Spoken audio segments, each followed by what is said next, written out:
Hello. Good afternoon, everyone. Good afternoon. Hi, Sakit. Hello, sir. How are you? I'm also joining from here. Yes. Hello, hello. Good to have you, sir. Yes.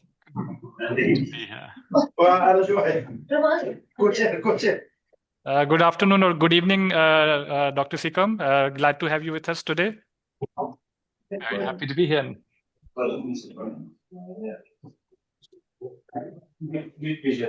We'll just wait for a few minutes. I think people are still joining, so let me just admit everyone. Hi, Anne. How are you? I think you're muted.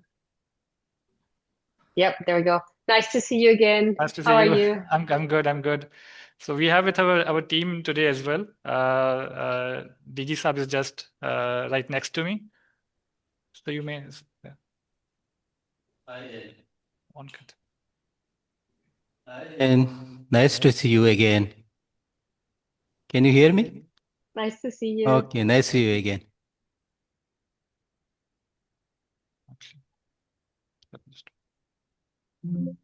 Okay, I think we are at good capacity. So I'll do the introductions and the starting of this webinar. So let me just pin myself. Yeah. Okay.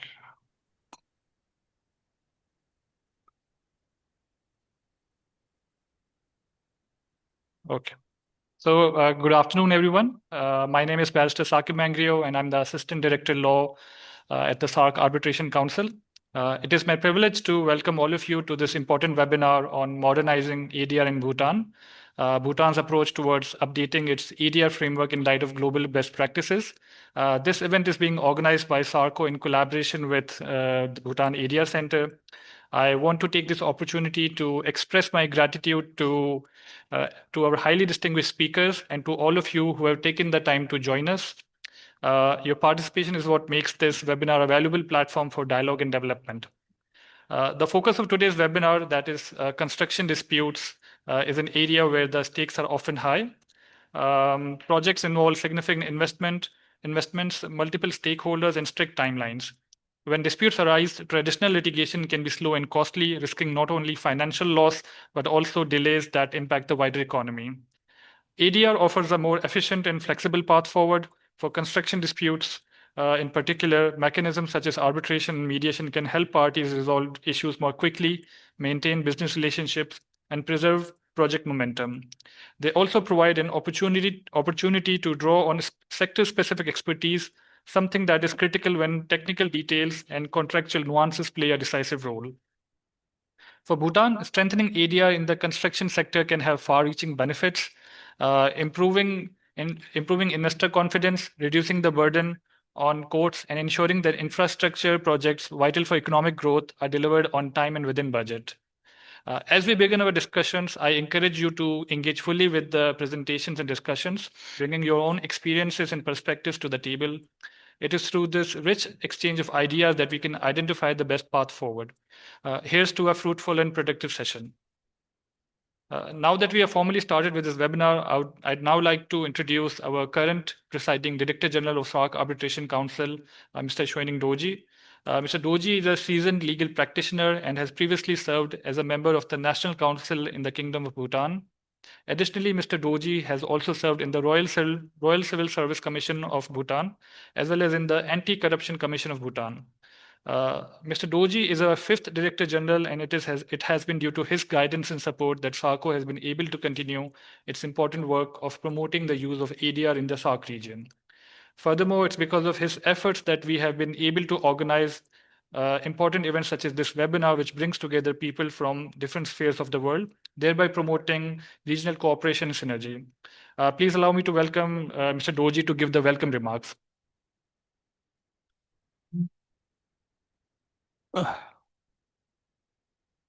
Thank you, Shakib. I hope I am audible to my friends there. Okay, thank you. Dr. Sikkim,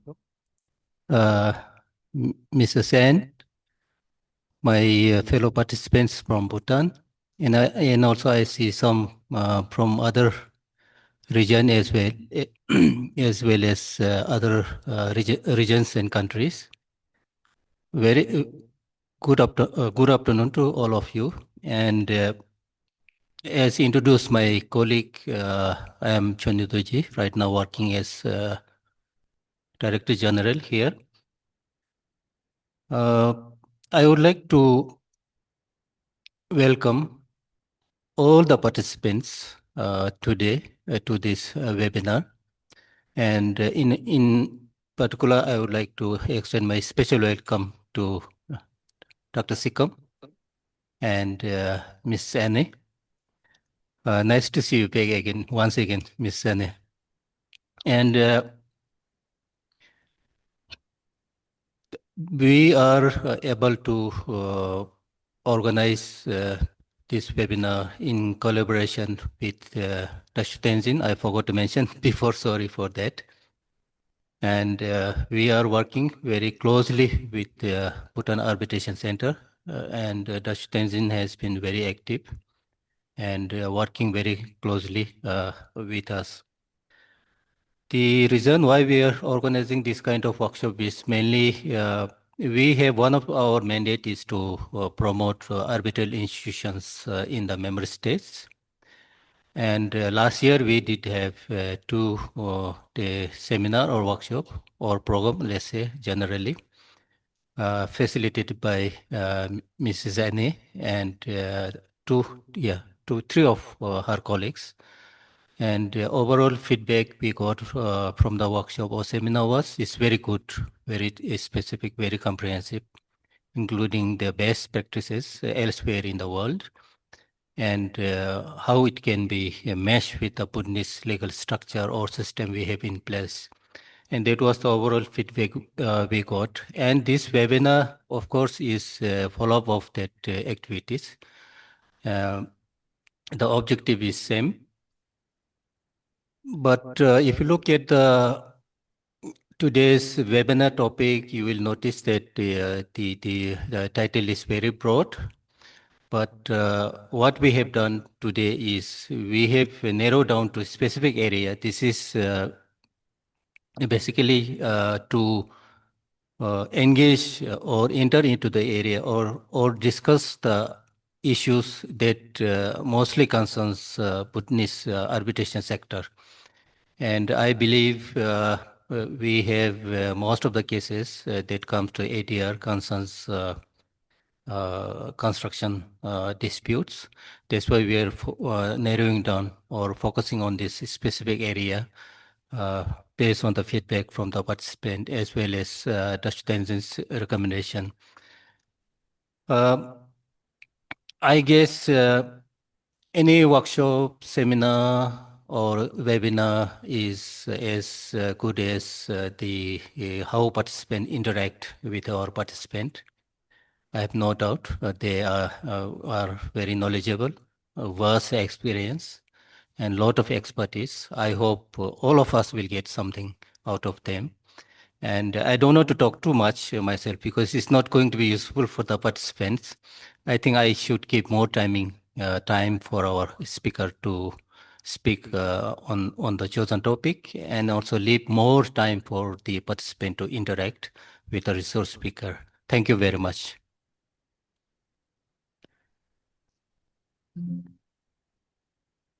Sir. Ladies and gentlemen, our thematic session today for today is navigating construction disputes in light of global best practices. And I understand that we have two speakers here with us today. So before I invite our respected speakers, I'll just take a few moments to introduce them properly. The lead speaker for today is Dr. Matthew Sikam, who is the head of the international arbitration practice in Asia Pacific at White & Case LLP, which is an international law firm based in Singapore. He focuses on international arbitration with a particular emphasis on energy-related and construction disputes. A noted lawyer in his field, Dr. Sikam represents clients in international arbitrations. He has particular experience of handling disputes. Dr. Sikam is noted by Lexology Index as top tier, a well-regarded big name in the community, the real deal, a very good arbitrator, outstanding, the complete package, an excellent lawyer, tough to beat both literally and metaphorically, thinks incredibly well on his feet, and is also known for his commercial acumen, resolute focus, and first-rate work. He is also recognized as being not only a first-class lawyer, but also an excellent project leader in cross-border cases, a brilliant lawyer, a thoughtful leader, and a great communicator. Extremely competent and experienced as both written and an oral advocate, and has an amazing knack for advancing his client's position. Dr. Seacombe will be facilitated by none other than Ms. Anne Seacombe of Seacombe Arbitration. Anne is an independent arbitrator qualified in both civil and common law and admitted to the Berlin and New York bars. She has over 15 years of international arbitration experience in Paris and Singapore, having worked as counsel within arbitration institutions, in academia, as tribunal secretary, and as arbitrator. Since 2015, she has developed her arbitration practice in Singapore, sitting on cases under the Hong Kong International Arbitration Center, ICC, JCAA, KCAA, and the Singapore International Arbitration Rules. She has also served as counsel at the ICC International Court of Arbitration in Singapore and was previously secretary to the ICC Commission on Arbitration and ADR in Paris, overseeing major task forces on costs, IT use, and financial institutions arbitration.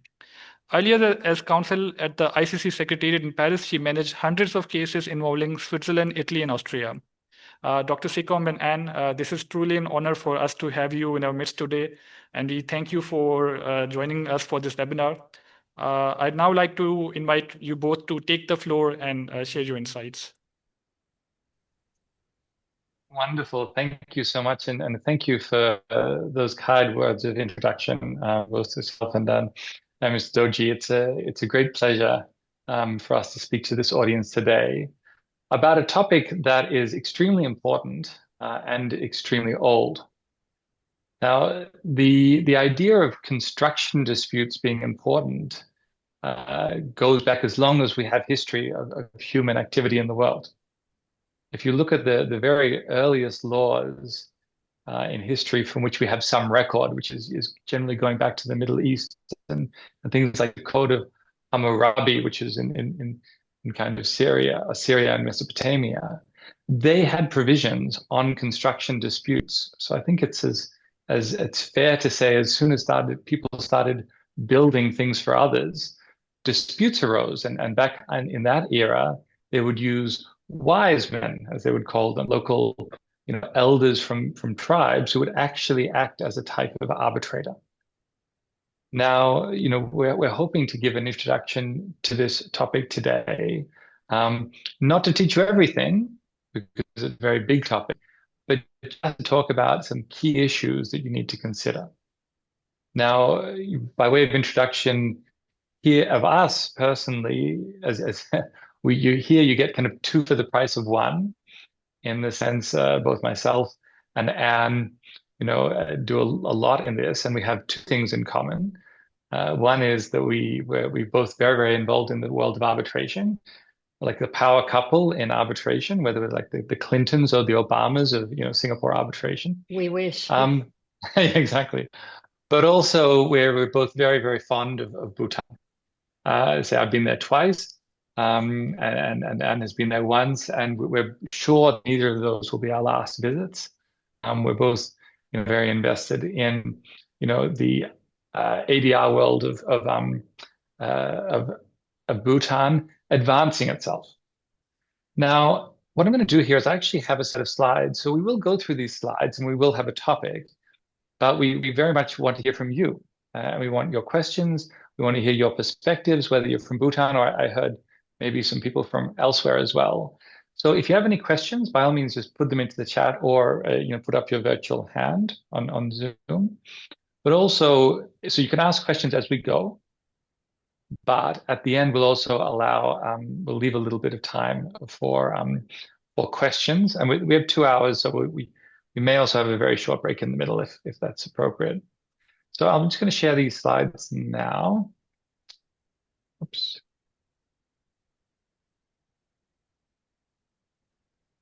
Now you should be able to see the slides now. Is that right?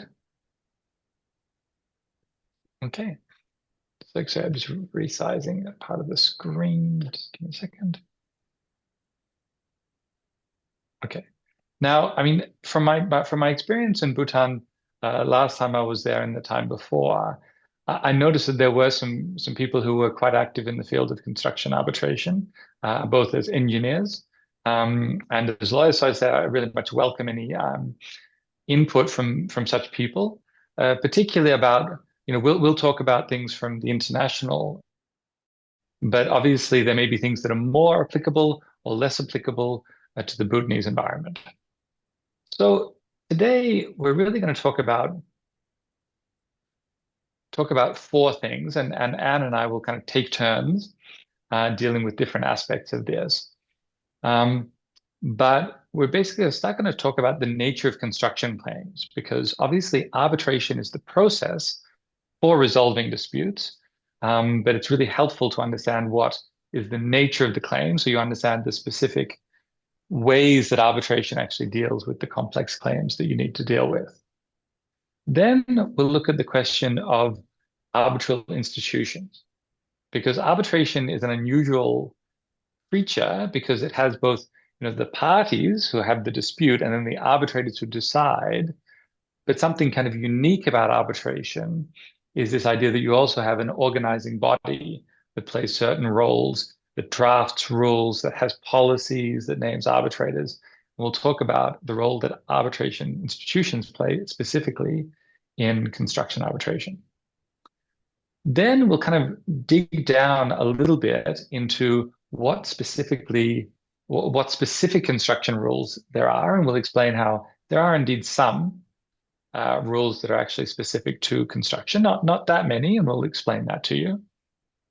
And then finally, to give you a kind of an idea of how a real construction arbitration goes, what we'll do is we'll take you through and we'll describe, kind of tell a story about what you typically see in a construction arbitration to give you a feel of the real life practice. And a lot of this stuff is, I would say, more practice as the way you do the thing than law, because obviously there's some legal aspects, but a lot of it is really about how things happen in practice.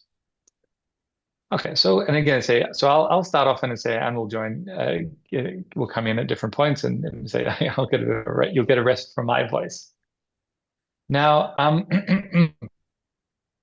starting off with, what type of claims we actually have. Now, from a lawyer's perspective, who is a lawyer for a living, as I suppose many of the people on this webinar are, construction is kind of the gift that keeps on giving, in the sense that there are a lot of construction disputes. Disputes are something which are kind of, like, let's say, a normal part of the construction industry. So therefore, a lot of people make a lot of money acting as counsel and arbitrators in these things. So I just want to look at two things. The first is what type of claims you see. Because when we talk about construction, we normally talk about claims, the parties that say, I want some more money, I want this.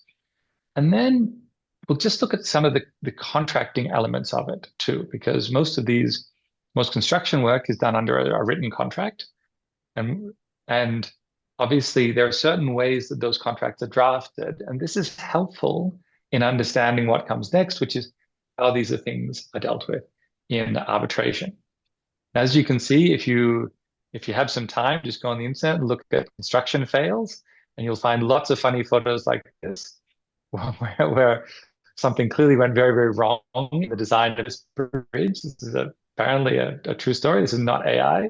Been around for a very long time, where bridges being built across a big body of water, they didn't quite meet in the middle as you would hope that they might otherwise. Okay, so to start off with this question of what claims are involved, something you need to think about is the parties involved. Now, the thing about construction is, of course, it comes at very different scales. So to take Bhutan as an example, you have everything, from, say, for example, let's say that you have a house and you want a new kitchen. Okay, that's a piece of construction. You might pay somebody to come in and put in, a kitchen bench, a new oven or a sink and a cooktop, or a place where the fridge goes. That's a construction contract, and it can have the same problems. And of course, at the other end, you can have huge projects. And that can be things like, power projects or industrial facilities or petrochemical. So in Bhutan, for example, you have these kind of hydroelectric plants. That's a very good example of a very complex, very sophisticated, construction project. So, some of these things we will say apply to every type of construction. Some just apply to kind of perhaps more complex construction. Now, one of the things that you need to consider before you start considering the types of claims you get is the players, like who's actually involved. Now, if you take a decent size project, then you'll have lots of people involved. So if you take the example of a new school, let's say that, somewhere in Para or something like that, somebody says, well, we want to build a new school or we want to renovate the school. Now there, obviously, you'll have the school board or whoever it is, the government body that runs schools. So they'll be at the center of everything because it's their thing. And they're often called the employer, the owner. Now, obviously, then, if you look at the most basic construction, kind of contractual relationship, you have what they call the contractor. And the contractor is typically the party that builds the thing. So if it was a school, you'd have somebody who's willing to come and who, will lay the foundations and build the building and put up the roof and build the gym and build the bathrooms and the cafeteria and those things. But that's really it's very rarely that simple because you also have lots of other people who are involved. Just kind of going around the circle of players here, you often have a lot of consultants. It could be an environmental consultant. It could be somebody consulting on the way the design is going to be.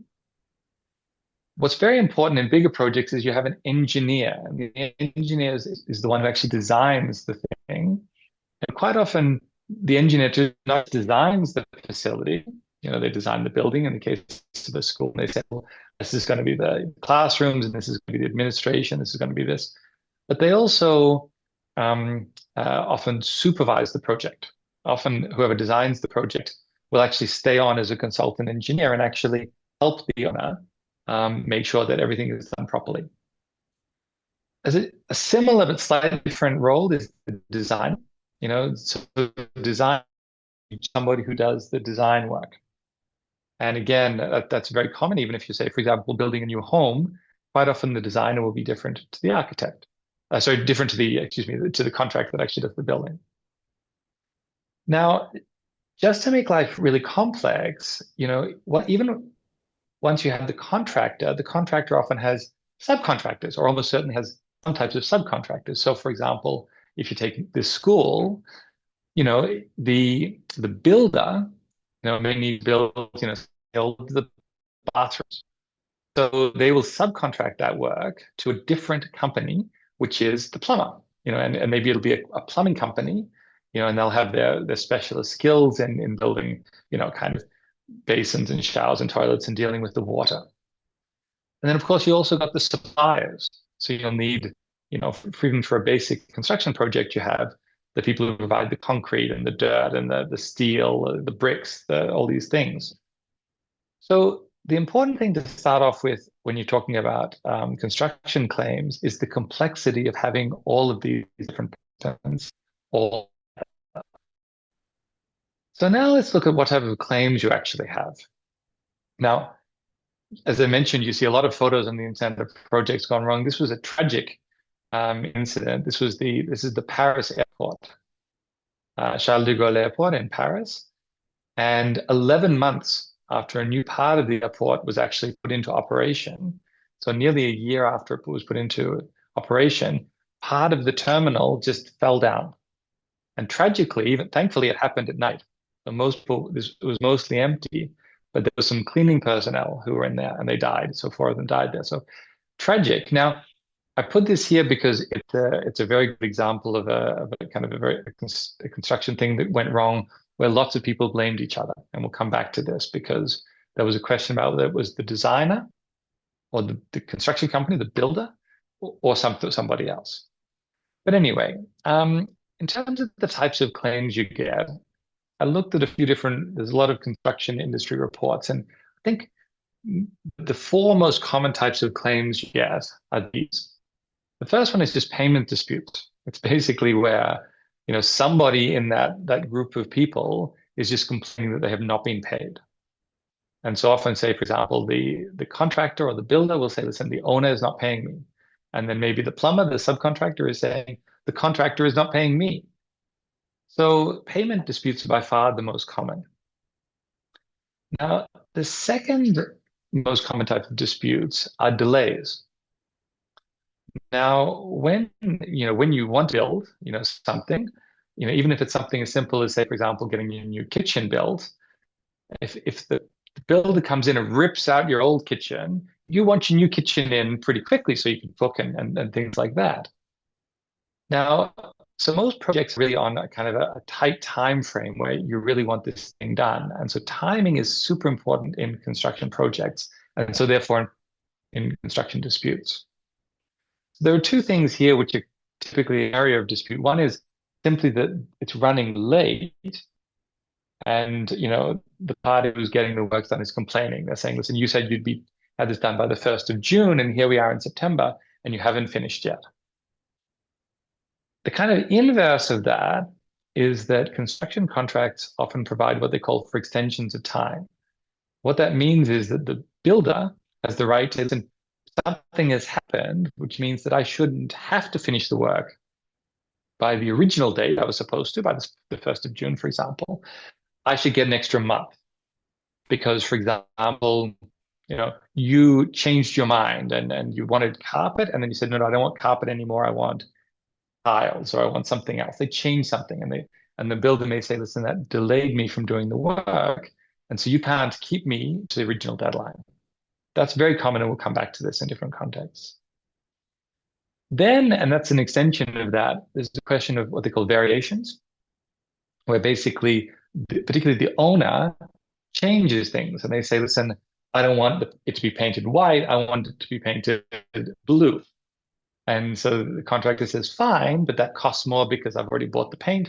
I need to, go and get more paint. And the final thing is defects. So, sometimes it is immediately obvious that there's some problem with the works, but sometimes defects in works come up much later. It can be months later, years later, decades later. So a typical thing in a country where it can be hot and cold, like Bhutan, is that maybe you build in the summer when the weather's good, and when the weather gets cold, very, very cold, suddenly, like, say, things start to go wrong. Let's say perhaps pipes with water or gas or something like that burst. You often get that in places with extreme weather. So, I mean, Russia understands, Kazakhstan, Kyrgyzstan, etc. Good examples of places where it's very, very cold in the winter. And, so sometimes you have this defect that you don't know about later. So the idea of claims for defects are reasonably common, and something that the construction industry has to deal with. Now, I'll just deal with this quickly, but with construction disputes, you often talk about this idea of interfaces. And again, we'll mention this. The issue with what makes construction disputes complex is not just the fact that there's all these different parties involved, but that they work kind of together. So to give you an simple example, I've got that example there. You can see the photo of a bath. Now, if you wanted to get your bathroom redone and somebody was the bath supplier, they would have put this special bath in or something.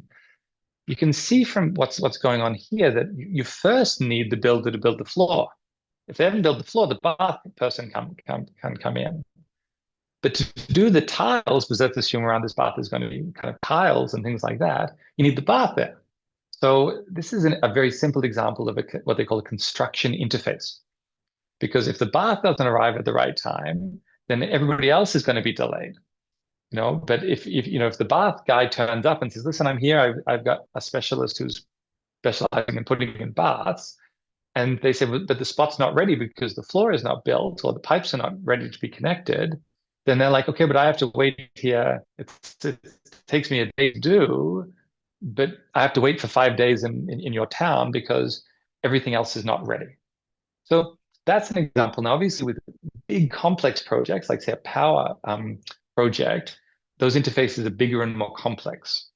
So it could be about, say, for example, connecting, say, for example, in a hydro project, connecting the generators to the grid. You need all of the actual cables to connect it, or otherwise you can't actually commission it. So between, for example, the cable contractor and the actual contractor who's building the actual turbines and generators, there will be an interface where they will physically connect, and that's quite a complex process. And you have to test the cables and lots of things with the power running through them. So the bigger the project, the more complex that is. Now, for big projects, you have lots of different ways of doing the contracting. Okay, so we won't come back to this too much, but there's this idea of an EPC contract, which is engineering, procurement, and construction. And the idea of that is that, say, the owner of the project, say it's a school, they say to a company, listen, you do everything. You design the school, you do the engineering design, you buy all of the things that are necessary, the concrete, the steel, etc., and then you also build the thing. But there are different ways of doing that. Sometimes, for example, you get lots of different builders, and you do that differently. So we'll come back to that. And now, as I mentioned, saying again, there's a lot of detail here. We can't do this in the time available, but there are lots of different types of claims you have. So the first example is a classic claim between say, an employer, contractor, and a subcontractor. Let's say, for example, let's say the bath leaks in my simple example there. The house owner may say to the contractor, listen, my bath is now leaked and it's damaged the floor below. And the contractor will say, yeah, but it wasn't me, it was the subcontractor who put the bath in. So there you have a claim from the owner of the house to the contractor, and then from the contractor to the subcontractor. But you could also have what they call an interface claim, where it's not clear who's responsible. So let's say it's the joint between where the bath meets the tile in the bathroom. There you could have both kind of contractors, in this case, say the bath supplier and the plumber, both saying, listen, it's not my fault, that wasn't properly sealed. And then the other party might say, no, the bath was somehow defective. So that's an example of an interface claim. Then you can also have questions about, you say, the engineer. So if the engineer has designed things poorly, you often have this dispute, like the Paris airport, which I showed you a photo of, where the designer says it's the builder's fault and the builder says it's the designer's fault. So in that case, it fell down because the structure couldn't hold the weight.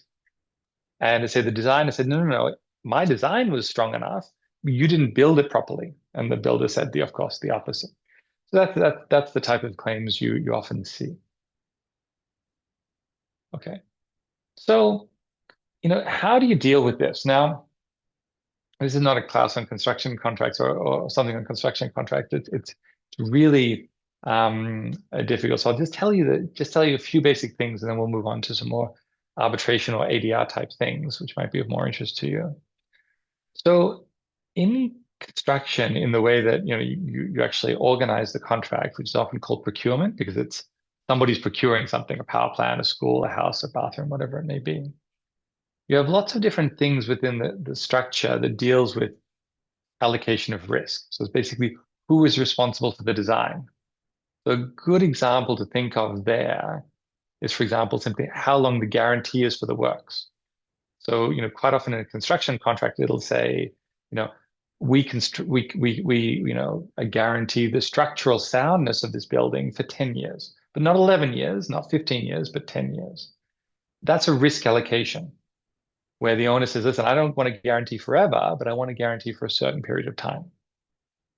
You also have different things like liquidated damages. So for those lawyers on the call, you'll be familiar with this idea that in a contract, you say if a certain breach of contract takes place, we agree already when we sign the contract what the damages will be. So in construction contracts, it's pretty common to say, listen, if you're late, if the contractor or the builder is late, they have to pay a certain amount of money every day that they're late, just because they're late. And that's kind of the assumed damages for lateness. So that's very common, kind of structure that's included in construction contracts to what they call allocate risks. So decide who is responsible for what. Now, there are lots of different different things. So, I mean, yeah. I won't go through all the things on these slides, but I don't think they're super necessary. What I will just talk about is maybe with subcontractors. So it's very common, and if you're working on any major project, you'll definitely have this concept of the contractor and the subcontractors. Now, those are often a big issue because often whoever the owner or the employer, whoever wants something built, they care about the quality of the works. So this can come in two aspects. Sometimes they want a particular subcontractor. So that sometimes they may say, listen, I really like this company that does heating, for example. Obviously, Bhutan gets pretty cold sometimes. And they may say, listen, I want to make sure that we use this particular subcontractor to do the heating in this building because we think they're very reliable and we trust them, etc. So they may say to their builder, listen, you build it, but you have to use this subcontractor. That's called a nominated subcontractor. Equally, sometimes they say, listen, no, we want you to build this. We don't want you to just sign a contract to build this school and then subcontract all of the works. So quite often, because we hired you because you have a good track record of building buildings well. So quite often the owner or the employer insists that things can't be subcontracted. So this is just an example of how of different ways risks can be allocated. So I would say, we obviously don't have time to go through all of these today. Now, this is where we start to get into the ADR, and you'll hear from Anne on some of these things shortly. But because construction disputes tend to be complicated, they tend to be bigger, as we've already heard in the introduction. The one thing which I think is very typical in construction drafting when it comes to construction contracts, and generally the bigger the project, the more you see this, is this idea of kind of multi-tier dispute resolution, where you don't just immediately go to court or immediately go to arbitration for every dispute, but you have some type of idea that you start off with this step, say negotiations, then you have mediation, then you have something else. So the basics, I would say, in this field would be kind of negotiations. So typically they say, well, if a contractor, say, claims extra money, let's say they say, look, you changed this, it's a variation. Typically the process is that the contractor has to make a claim, and then there's a period of negotiation during which the kind of the owner of the project and the contractor or the builder have to discuss this for 60 days to try to see if they can agree. But if they can't agree, then maybe it goes to something like negotiation or, mediation or something like that, some non-binding type of dispute resolution. And then if that doesn't work, then you go to arbitration. So that's the typical thing you might see. And there's lots of different variations. We've got a few things there. But I do want to give you some examples which are really actually from the real world. This data is from 1990s. Hey, is somebody asking a question? Because I think somebody just accidentally went off mute. I think they went unmuted. I'm just going to mute them. Oh, great. Okay, no problem. Okay, so I mean, a real example is, and we'll come back to this, but ICC has certain systems that they work with, particularly with some of the major contracting companies or organizations that will come there. Okay. Now so one of the examples you see, and we'll come back to this, is that before arbitration you have what they call a dispute adjudication board, and this is typically only for very big projects. So, but let's say, for example, you were building a massive new road across Bhutan, you might have this in place. And the idea of a dispute adjudication board, I mean, in simple terms, is that it's a board that of kind of typically engineers or lawyers who are very, very experienced at dealing with construction disputes.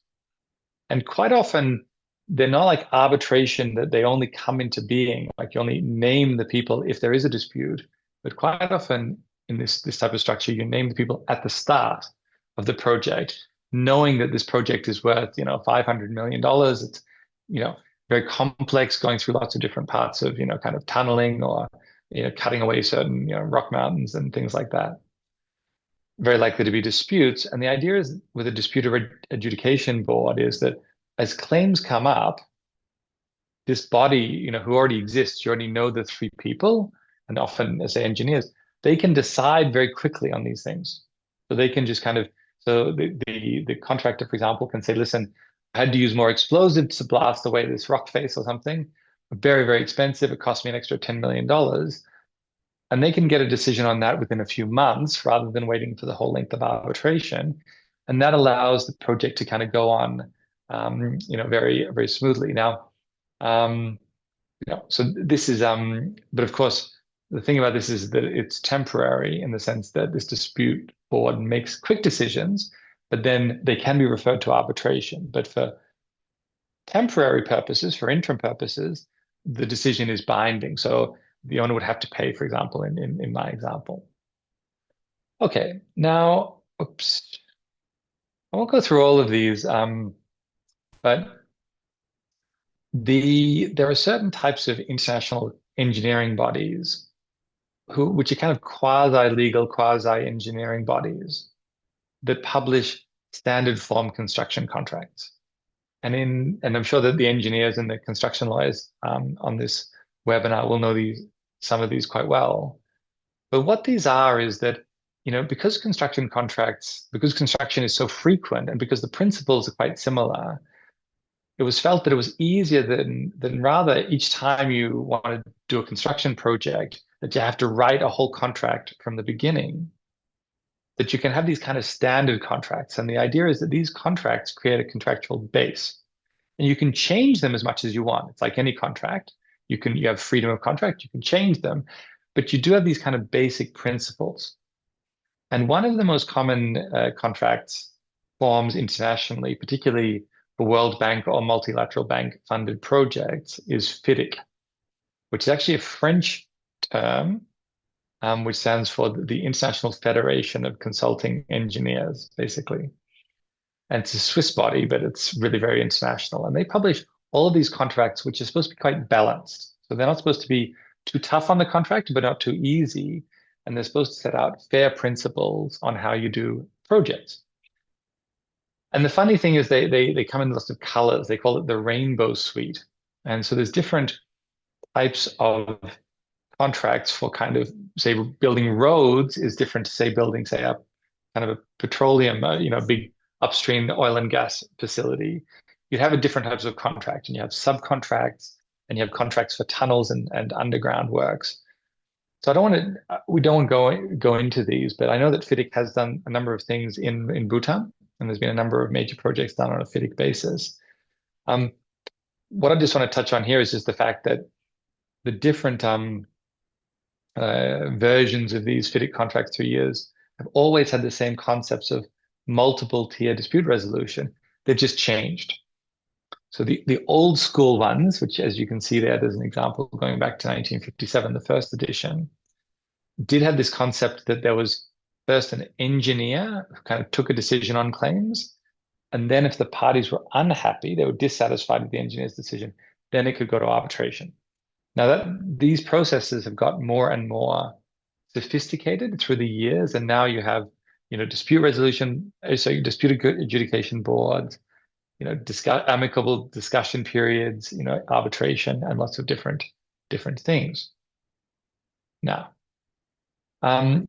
you can also see other examples. So the JCT is a kind of a relatively English version of contracts. They have something very similar, but I don't think I need to go through, say, all of these today. Okay. Now, we're going to turn, thankfully, you'll get a break from me, and I'll turn to Anne, who will explain to you the role that institutions play in this process. So please. Thanks, Matthew. Yes, hello, everybody. I'm really pleased to be here as well. As Matthew said, I'll talk to you about the role that arbitral institutions can play in construction arbitration. Could you go to the next slide, please? Thanks. So there's basically two roles that institutions can play. And the first role is the appointment of arbitrators. So contracts may provide for an appointing authority to appoint an arbitrator. And for example, the FIDIC form contracts that Matthew just mentioned, they refer to the ICC, for example. But contracts can also refer to specialized bodies that aren't really arbitral institutions. For example, the Chartered Institute of Engineers could be named as an appointing body in a dispute. So that is one side. And then the other role an institution might take on is, of course, the administration of the arbitration. These specialized bodies like the Chartered Institute of Engineers, they would typically not be involved in the administration of the arbitration. Their involvement would stop once they've made their appointment. But if somebody like the ICC is the appointing authority, well, their involvement may well go further, and they may administer the case. And with administration, meaning that they will oversee the entire arbitration process by managing the registration of the dispute, appointing the arbitrators, and then overseeing that the proceedings are conducted in accordance with their rules. Next, we're going to look at some statistics from the big arbitration institutions around the world, and just the disputes that have been registered and the percentages of construction disputes of the registered cases. And this is really to show you how relevant construction arbitration is.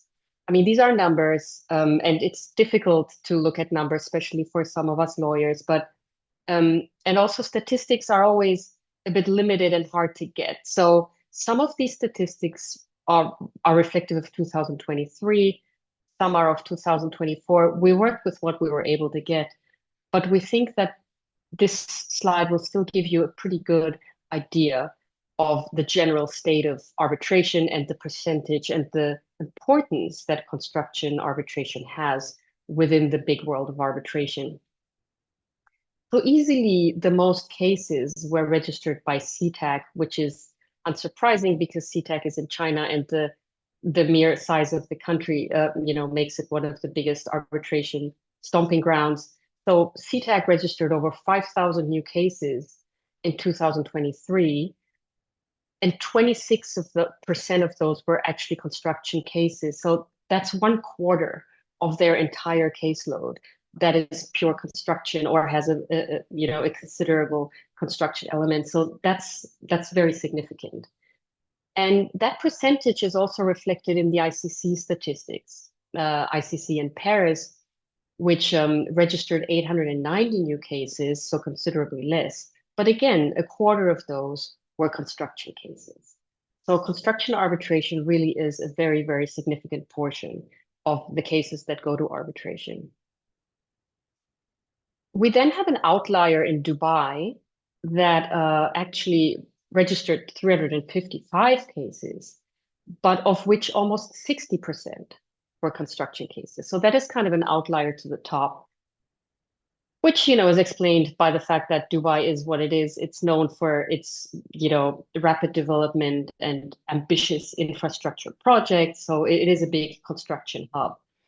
And that's reflected again in the statistics. The other institutions, LCIA, SEAC, the percentage goes down quite a bit, below 10% in some of these cases.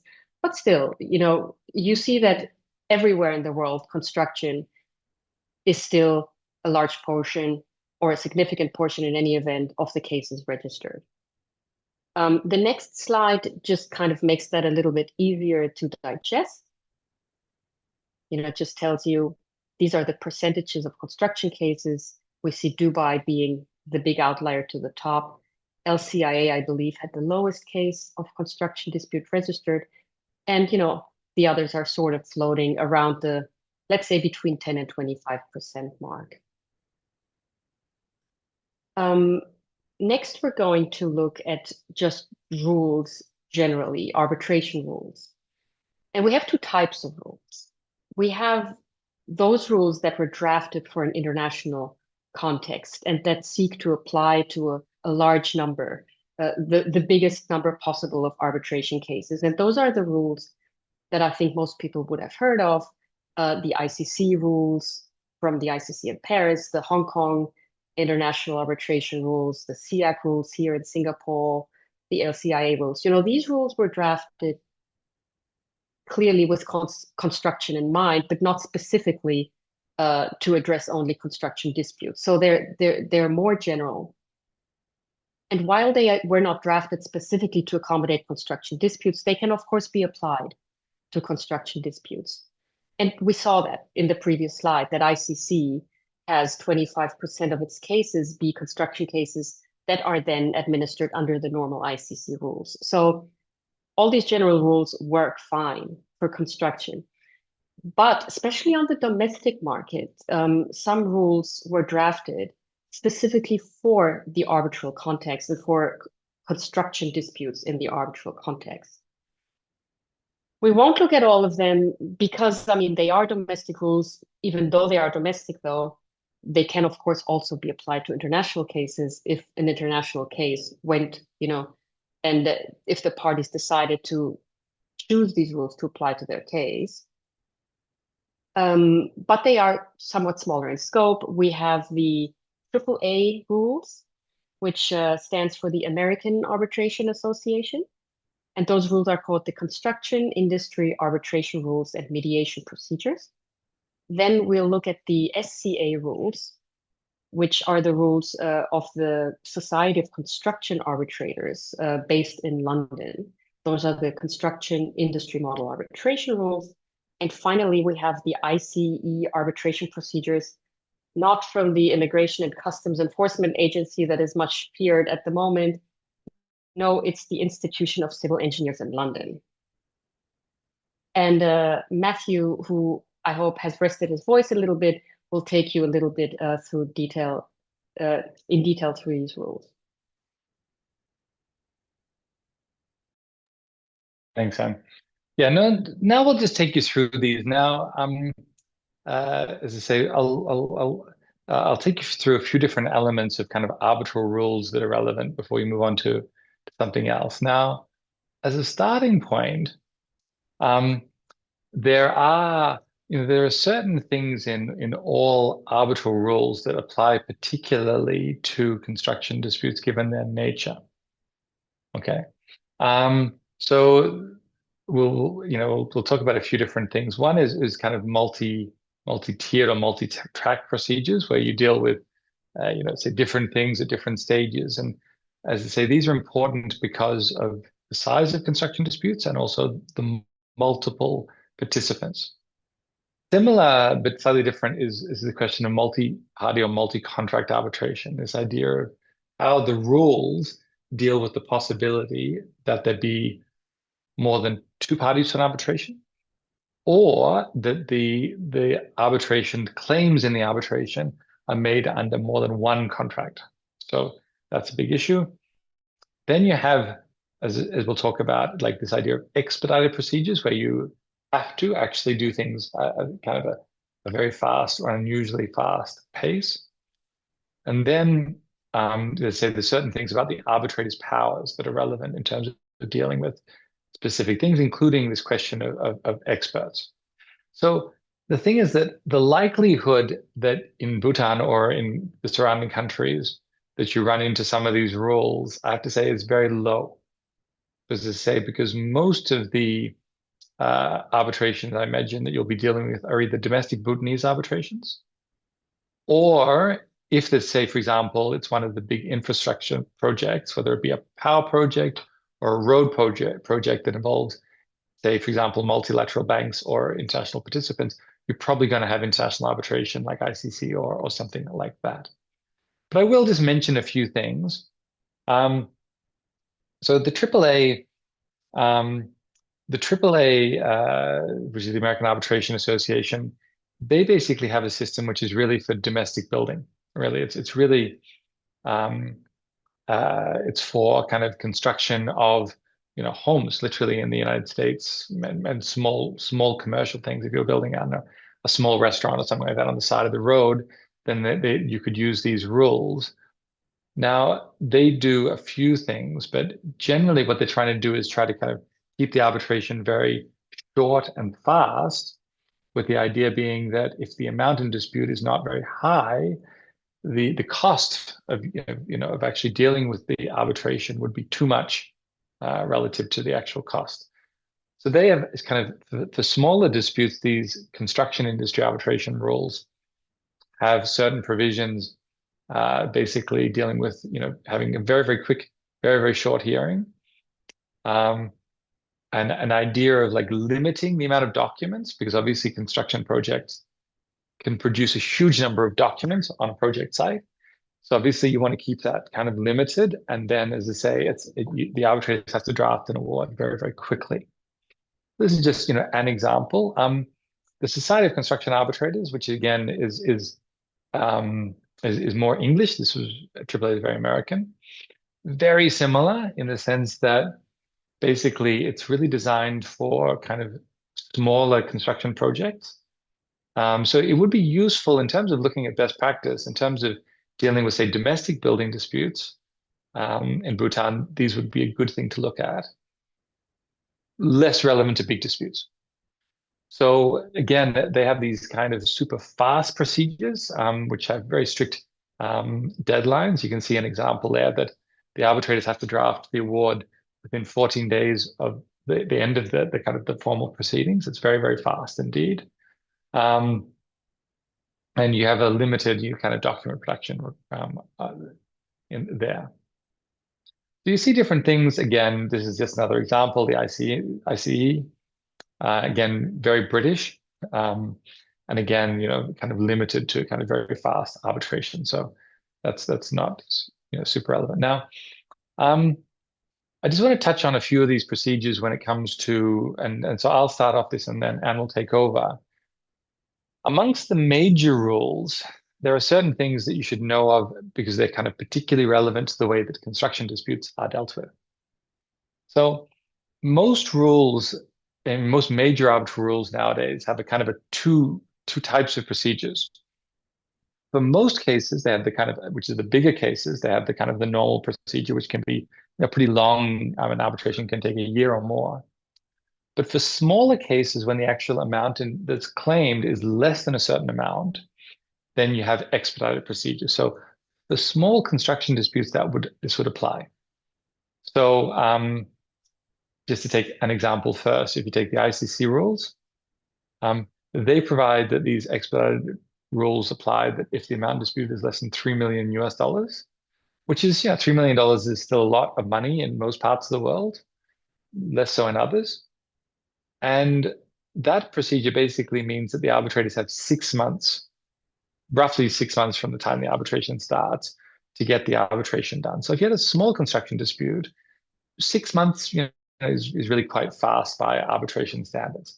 And you see this in all of these things. So these rules are of particular relevance for basically very small construction disputes.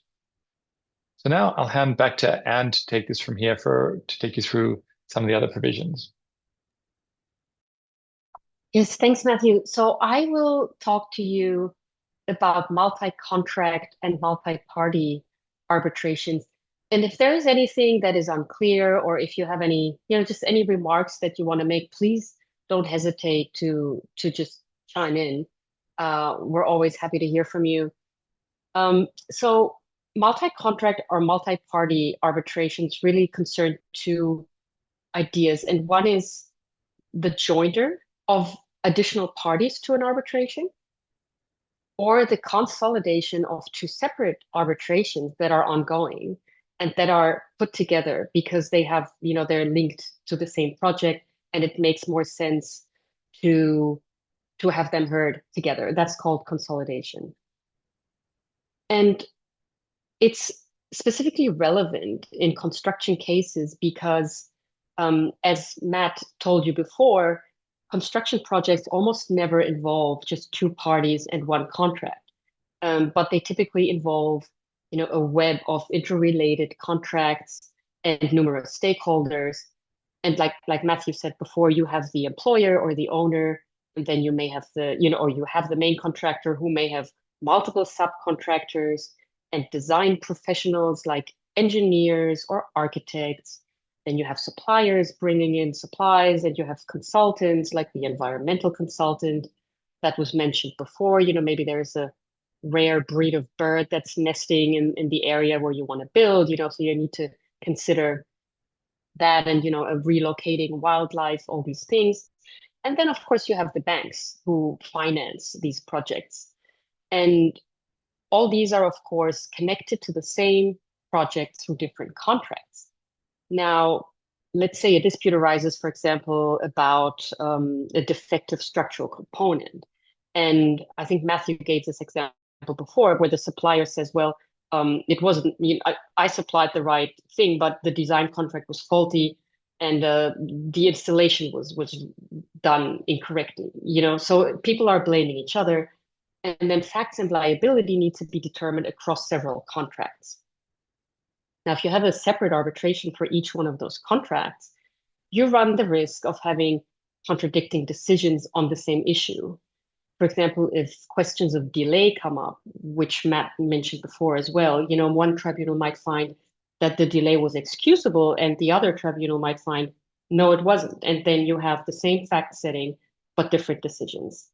And by combining those related disputes and consolidating them, you can avoid that risk of contradicting decisions, but you can also reduce the risk of duplication of evidence and just make everything cheaper and more efficient for the involved parties. So that's what consolidation and joinder are really about. So we have these general rules here on the screen now, the ICC rules, the HKIAC rules, and the SIAC rules. And they all have long and very verbose provisions on joinder and consolidation. And so I won't really go through these with you because it's a bit tedious, to be honest. And they're actually because they're so verbose, they're very detailed and very clear on what thresholds need to be met for a consolidation to be permissible or a joinder to be permissible. So if you're interested, I would just invite you to download these rules and have a look. They're all pretty similar in the way they deal with joinder and consolidation. To be honest, most of the rules of the big international institutions are converging more and more. So it's usually you wouldn't find big differences between them. But we'll have a quick look at these domestic rules, just because they were drafted specifically for the construction process and are interesting for us to just have a little glance at. So one quirky rule is Rule 7 from the AAA's construction industry arbitration rules that Matthew mentioned before. Very American, but interesting because Rule number 7 basically says, if the parties are unable to agree to consolidate related arbitrations, or if they're unable to agree on the joinder of a party to an ongoing arbitration, the AAA can appoint a single arbitrator just to decide that one procedural question. So that's not the arbitrator that's going to decide the merits later. This is just one arbitrator that gets appointed just for that question. Can we consolidate these arbitrations into one? Can we join these additional parties to the claim? And the reason why this rule was introduced is to promote the efficiency of the process. Because as Matthew was saying, these are geared at a quick resolution of construction disputes. And so the idea was, this is a fairly simple question. We shouldn't hold up the whole arbitration process with it. Let's get one outsider to look at the thing objectively, decide yes or no. And once this decision is made, the whole process kind of reverts back to its normal arbitration course, where the tribunal might get constituted, and the procedural calendar is agreed. So that's kind of an interesting and quirky rule that you don't find in the major arbitration rules from the major institutions, because it's really just relevant or is much more relevant for the construction process than it is for other general arbitrations of a commercial nature.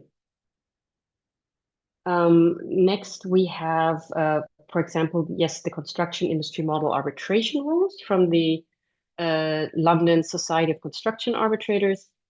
So rules 2 and 3 basically address a scenario where the appointing authority gets different claims in and already sees that these claims relate to the same project, even though they're being brought in under different arbitration clauses. I see there's a question in the chat. I'll look at that in 1 second. I'll just finish the thought quickly about the SCA, about these two rules.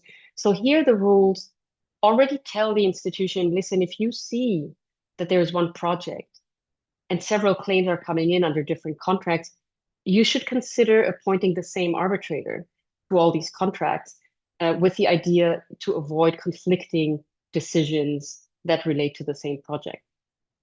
So it's kind of, trying to avoid having to, having massive problems of consolidation later. If you already have the same arbitrator in all of these arbitrations, the question of consolidation could be solved easier later, or at the very least, you avoid conflicting decisions because it's the same person or the same tribunal. And that arbitrator can then later decide whether he or she wants to consolidate the proceedings or keep them separate. But even if these proceedings are kept separate, they then say, well, the rules say the arbitrator can actually, even though consolidation isn't possible, the arbitrator can still decide to actually hear all these cases together in one hearing and then render separate awards in the different arbitrations. So that's kind of a middle ground between consolidation and having totally separate arbitrations. The middle ground is to say, okay, we will keep the separate arbitrations. We had the foresight, though, to appoint the same tribunal to all cases, and the tribunal can hear the cases together and then render the separate awards under the separate arbitrations. And this same thing is reflected in the ICE arbitration procedures of 2012. It's the same idea. Actually, I think those provisions don't provide for consolidation. I'm not sure why. So I think under those rules, that's your only option to make the process more efficient.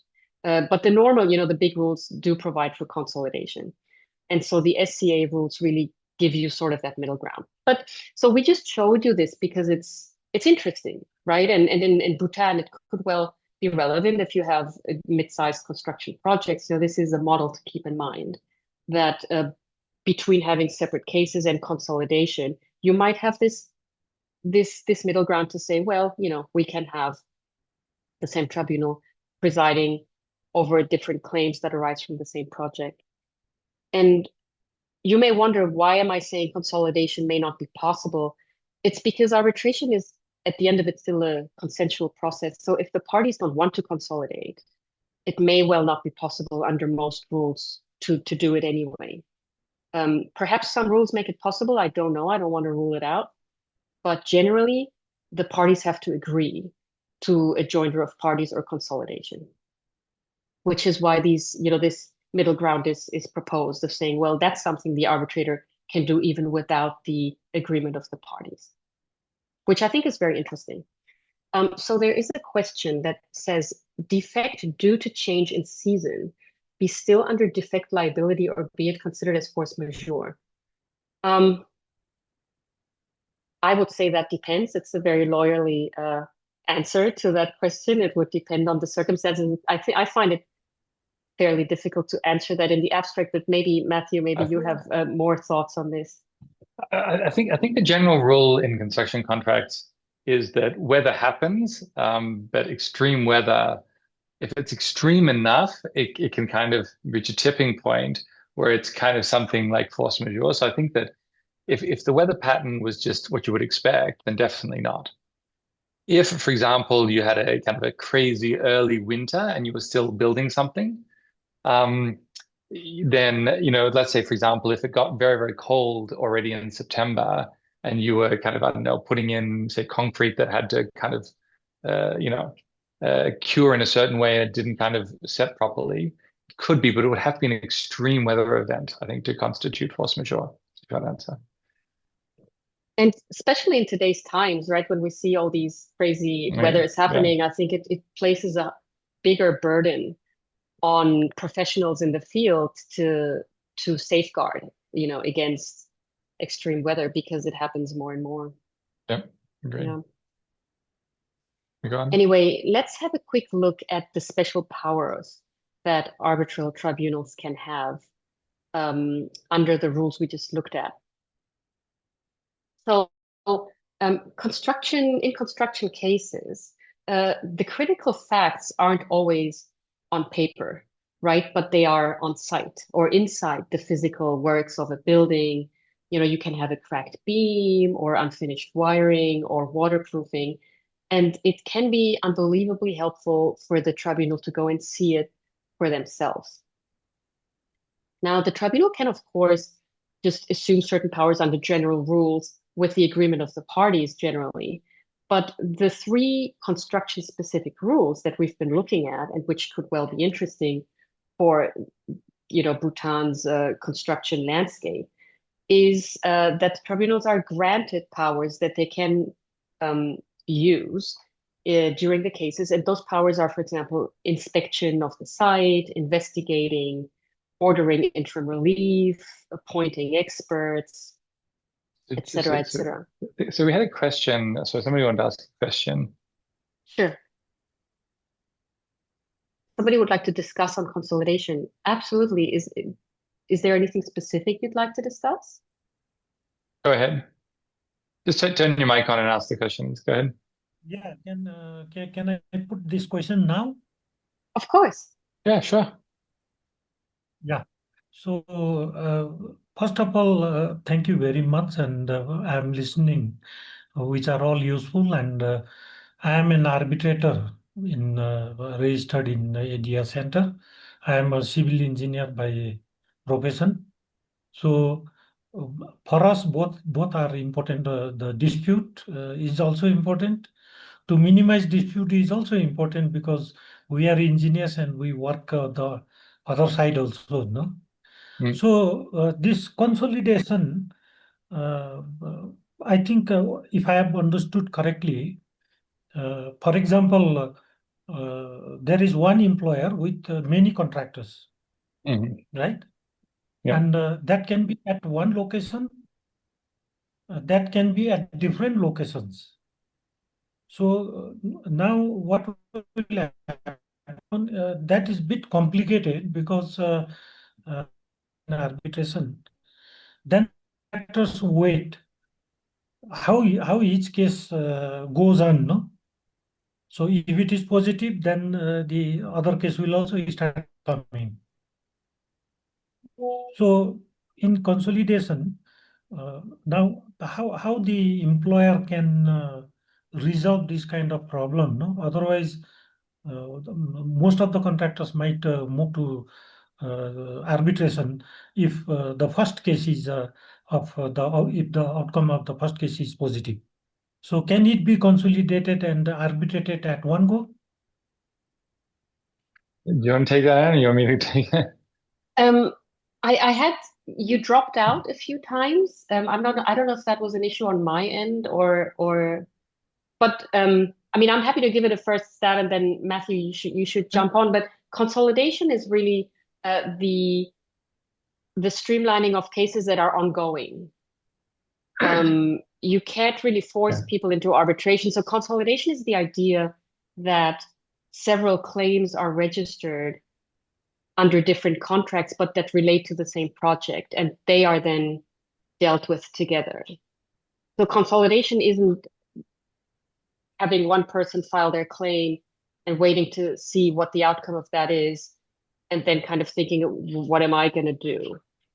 I don't know if that answers what you were addressing. Matthew, maybe you have other thoughts. Yeah, I mean, I think I think that's right. I mean, consolidation doesn't solve every problem in the construction industry. It only can help with very specific circumstances. So, for example, if there was kind of an interface risk and the employer wanted to blame two contractors, they could maybe start two arbitrations against both contractors and put them together so that one of them would be liable. So they can't kind of blame each other, which is often the case. But the circumstances that you described, you can't force, it wouldn't solve that, is the short answer. I don't know what the resolution is to that, but it wouldn't solve that problem. Sorry. Okay. No, just to know only, because we had that complication.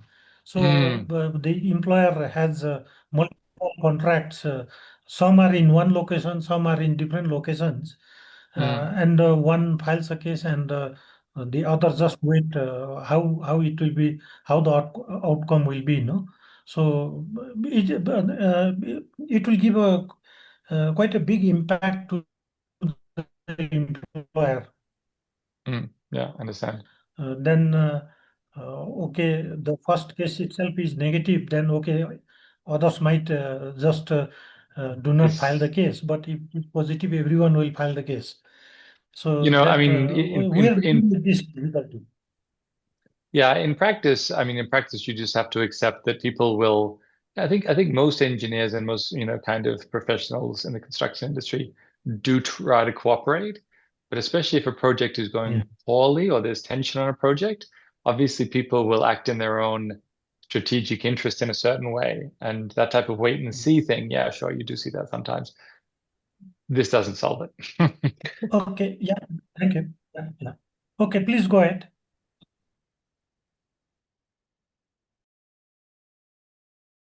You're on mute.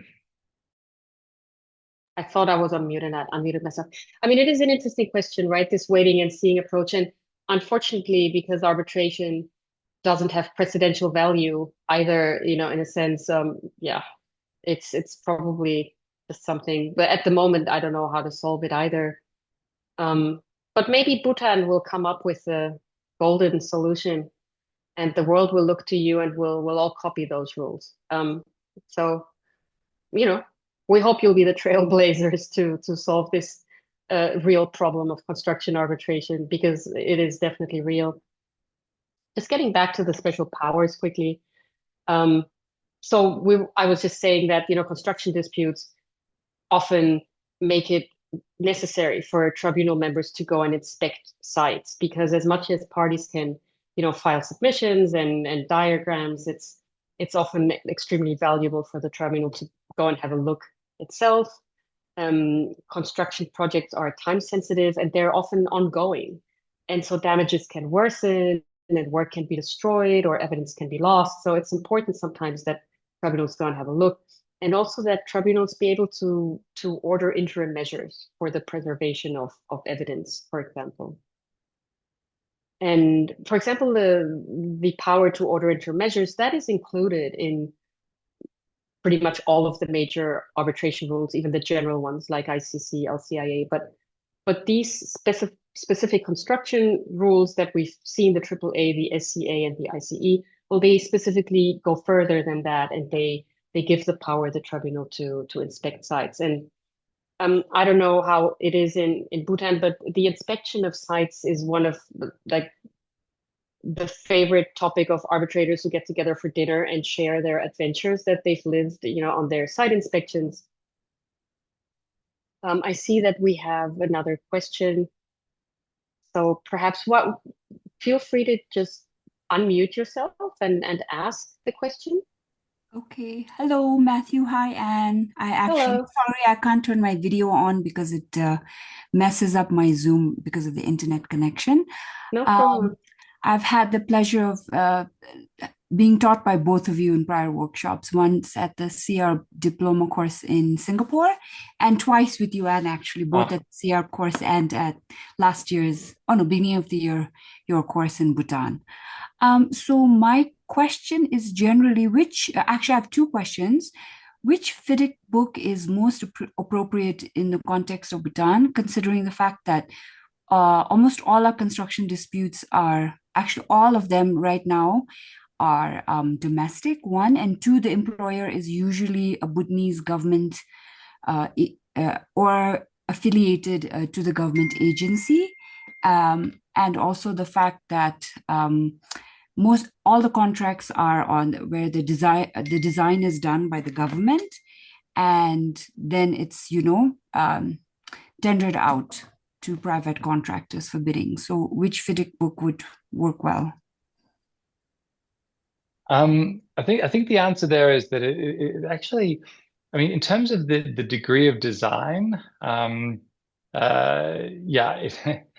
makes a difference in terms of what you kind of expect in terms of the contracts.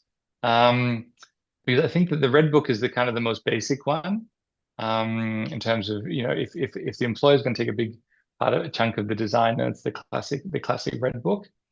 But on the actual nature of the work. So I think that basically the more that it's kind of an engineering contract rather than a civils contract, the more likely you'll be, in Yellow Book or Silver Book territory. So it's very difficult to say. It's mainly I'd say it would really depend more on what the project is. Now, there's if for example it was a civils book, say a road project or something, especially if then the question is also whether there's tunneling involved or underground works. So I think it depends. So short answer is that there's lots of different choices. It just depends on the project. Do you have a second question? Yes, but I can save that for later, actually. It's a bit more specific, so I think we can continue. Maybe you might answer it actually as as your presentation goes on. So I'll wait till the end. Thank you. We'll make sure we leave time. So okay. Yeah, I'm sure we'll be good with time. I think we're pretty much done with the special powers as well. I mean, it is what I already mentioned. It's just making sure you can preserve evidence and go and have a look for yourself. And these site visits can be very powerful because the tribunal, if the tribunal sees something, you can't make that unseen by diagrams or your most polished expert. So it can be very valuable for a tribunal to go and have a look at a site itself. My last topic with you all is experts, which are also a big feature of construction arbitration because construction disputes are super technical.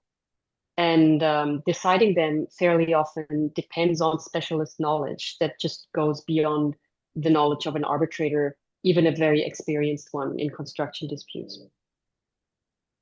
And we have on the slide Rule 16 of the ICE Arbitration Procedure 2012, which is really, again, a rule that doesn't appear in the major rules that we've seen because it is just more relevant to construction disputes than to other disputes. And this rule just sets out how to manage expert evidence presented and how to manage and test it so that the process is efficient and fair and rigorous.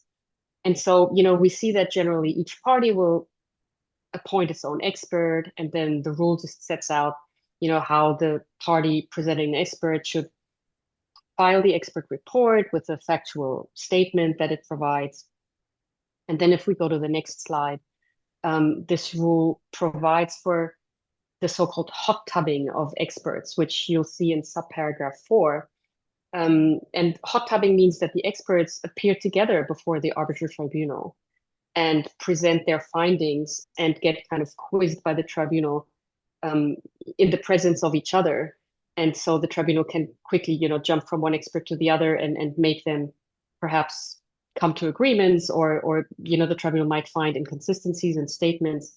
And it's a very efficient way to elicit or to go on a fact-finding mission by the tribunal.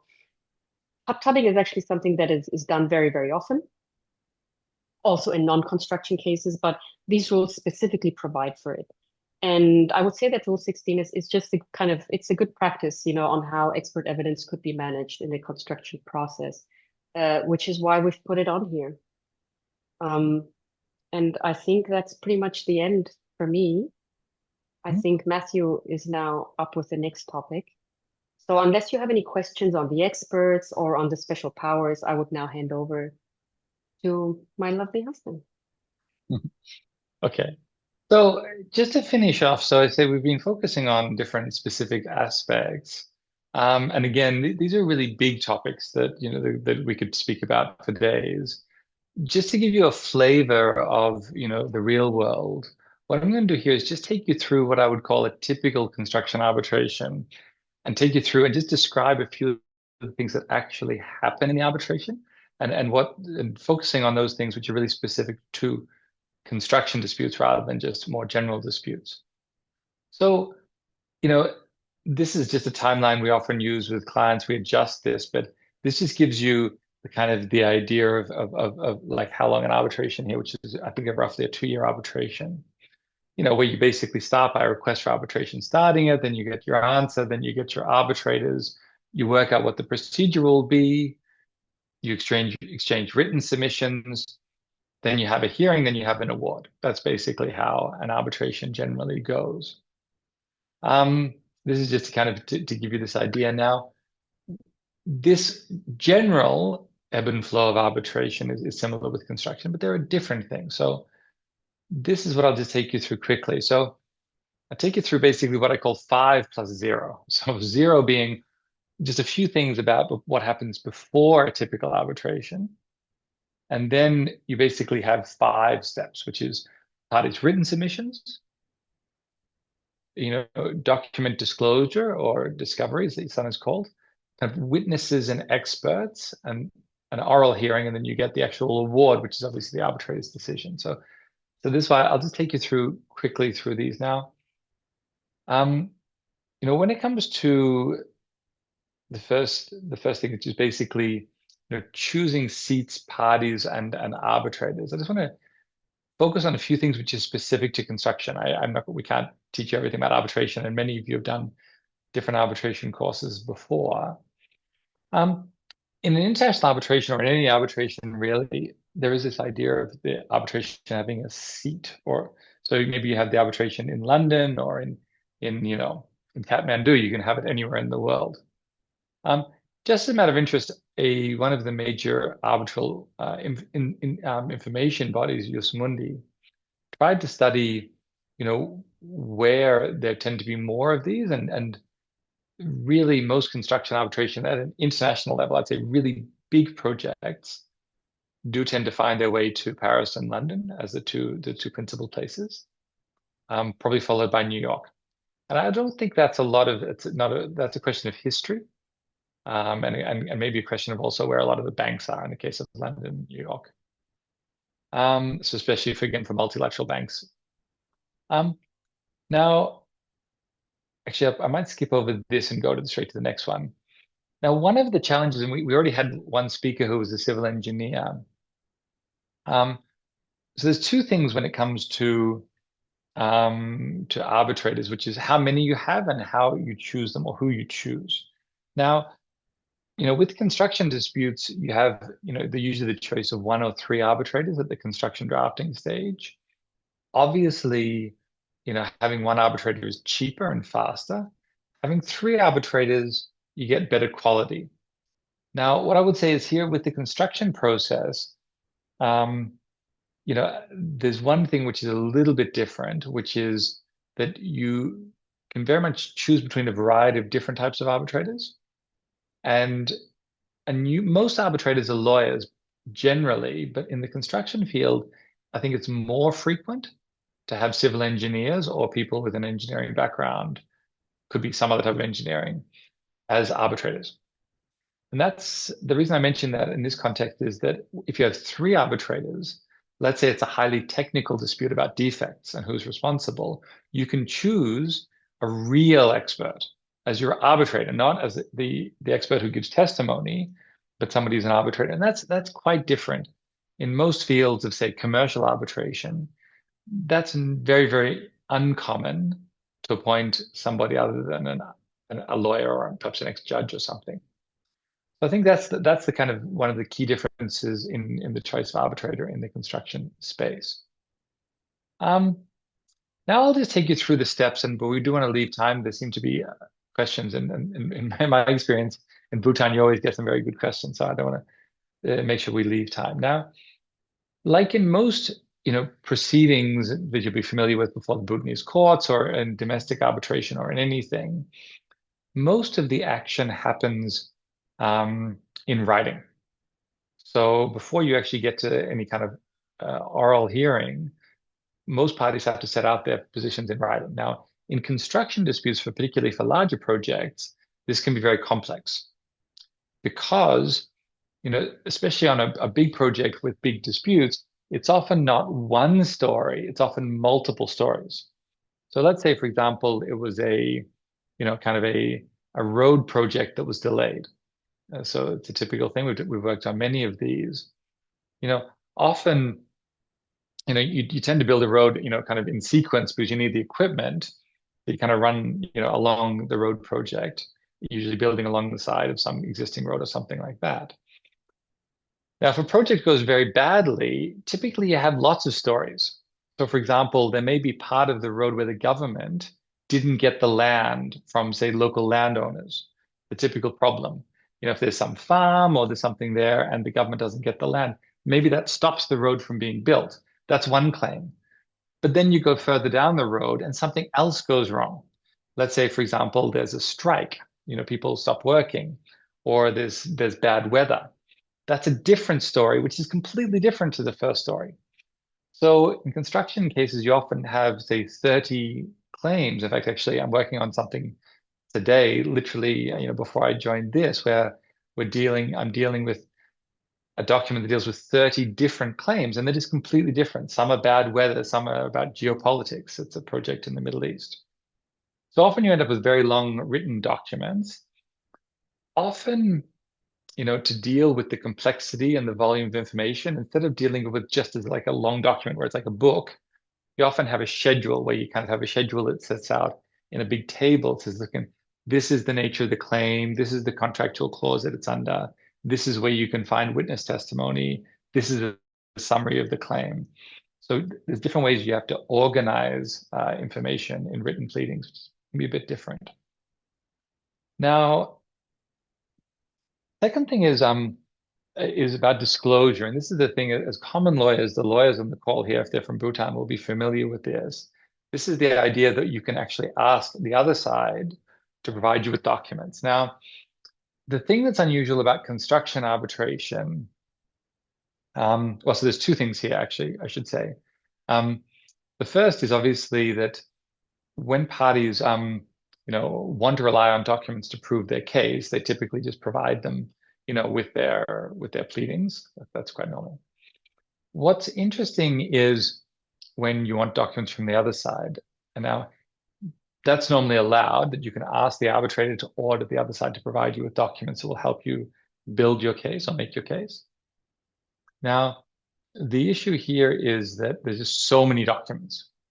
If you get a decent sized construction project, let's say it's a hospital. Hospitals are very complex buildings because of the need to kind of have oxygen supply and special electricity. So because the electricity can't go out by generators, you have very high building standards because of the necessity to have things sterile. So hospitals are notoriously complex projects for what otherwise is a building, of course. So, if you produce a hospital, even a medium-sized hospital, it'll be a huge number of documents that deal with everything from the design, right through to the kind of the construction, right through to things like how many people are on site. And you'll have literally a book where people are writing their names as they're walking onto the site, which would tell you how many laborers were working that day. These are all potential evidence in an arbitration. So the difficulty is dealing with how much they are. Now, there are a few different things here. Just to deal with a few different things. So most of the time you can ask for documents from the other side, as they say, that third point. And just as a kind of more of a tip, if you're doing a construction project, is that there's always a risk that you have to give across other documents to the other side. So whatever you prepare when you're doing a construction project, you have to appreciate it could be disclosed. Obviously, in the modern era, most documents are electronic rather than paper, but obviously some things are printed, but most things at least appear in some form in a electronic form. So most of the production nowadays on big construction projects will take place electronically. I think that's probably enough given the time that we have. Now, we touched upon experts. When experts are really important, and I just want to touch on the types of things you see in practice. If a project has been delayed, especially significantly, often there's kind of this complexity about exactly how much delay, what caused it, and what's often complex on a complex project is that there can be multiple potential things that cause the delay. So for example, the contractor often says, "Oh, listen, you changed, this work at the last minute. You told me I had to, build this in a different way, and that delayed me." And the owner would often say, "Listen, yes, maybe that delayed you, but that delayed you a week, but it took you an extra month. What happened there?" And the owner will say, "Well, that's because you didn't have enough workers. You didn't, you only had 15 laborers on the site when you should have had 30. So the experts you get here are people who are experts at what they call kind of forensics. So what they do is they look at what happened on the work site, and they give a view, and they say, "Listen, I think that the actual cause of the delay was this or that." Now, another type of common expert is a quantum expert, somebody who actually does the calculation of the damages. There's people who are very specialized in this. And the issue there is more that it's quite complex to put together, exactly how much extra it costs to do something is typically the issue. So for example, if kind of in my hospital example, if at the last minute the owner said, "Listen, we want to put a helipad on the roof," helipads where the helicopter lands, also a very technical piece of equipment for various reasons, and it can cost a lot to build it as an additional piece of work, as an example. And a quantum expert will price that. They'll say, "Listen, I've looked at how much it costs, and then added different things and different things to collect all of the sums." The final thing is technical experts, because some disputes are very complex from a technical perspective. So a good example from my own practice is I've done a lot of work on power plants, and particularly in the old days on power plants that worked with coal and actually burned coal in the power plant. And that's actually quite technical, and quite often there's big disputes about whether plants are working and burning coal as efficiently as they should. Because you can actually, believe it or not, coal as a natural substance comes in lots of different varieties. Sometimes it burns very well and very cleanly. Sometimes it burns in a very messy way. And so quite often there's big disputes which are super, super, super technical about whether a power plant is being inefficient because the coal was bad or because the design was bad. And that's very, very technical. Now hearings, okay, so that's an arbitrator who's fallen asleep, which does sometimes happen. I'm sure none of the arbitrators here would do this, but especially if you have a 6-week hearing in a big construction case, and it's day, 47 or whatever it is, the arbitrators can have trouble focusing. What I would say is that, hearings in construction cases are common. They're very technical cases, and sometimes there's no substitute for having the advocates get together and to argue their case, to cross-examine witnesses. Say the project manager, for example, is a typical witness. The project manager might write a 100-page witness statement saying, "Look, this is what delayed this road project. It was actually, there were, all of these problems. We didn't get the land until the last minute. And then that meant that, we were pushed more into the winter season, which was a problem." So a project manager can tell a story. Maybe the engineer who's acting for the owner or the employer can tell a story from the other perspective. And just a few things that are specific about this. You can spend a lot of time on construction hearings. So good arbitrators, even if you need a long hearing, they still need to make sure the time is spent efficiently. So you often have these different processes like what they call chess clocks to deal with that. Now, what's very common, and it's kind of important, is because construction cases can be really big and multiple stories, it's quite common to actually cut the arbitration into pieces and to say, "Listen, we'll first deal with this issue, and then we'll deal with this issue, and then we'll deal with this issue." And this is simply because it's too big. And often if you decide issues early, it kind of gets rid of part of the case. Now, a very good example of this in the construction space is that a lot of construction contracts have a provision that says if the contractor has a claim, they have to tell the employer within typically 30, 45, or 60 days. And if they don't give notice of the claim, they can't make their claim anymore. So quite often the employer says, "Listen, you can't even make this claim because you knew that there was a problem with land access in January, but you didn't make a claim till June, which was much after the 30 days. So legally, you don't have a claim anymore. So quite often, it's very useful to have a separate hearing on whether a claim can be made because it was made too late. Because if in my example, the employer were to win on that, there's no claim. So you don't have to go about, putting in evidence and getting witnesses and everything. You can save a lot of costs. So that type of early hearing about whether claims were made timely is I think a good example of something you typically see in construction cases. Okay, and final thing before we get to questions, and we look forward to hearing from you, is that, well, first thing is that, say, because of bifurcation or splitting the case into pieces, quite often you get these partial awards. So you get a partial award on whether the claims were made timely. Construction awards can be really long. I mean, it's not unusual in a very big construction project for them to be hundreds of pages, if not thousands of pages of long. So often they take arbitrators lots of time to draft. And what's important is that some institutions like ICC and SIAC actually play a role with awards in that they get the draft of the award before it goes to the parties, and they get to kind of scrutinize it or give it a quality control check.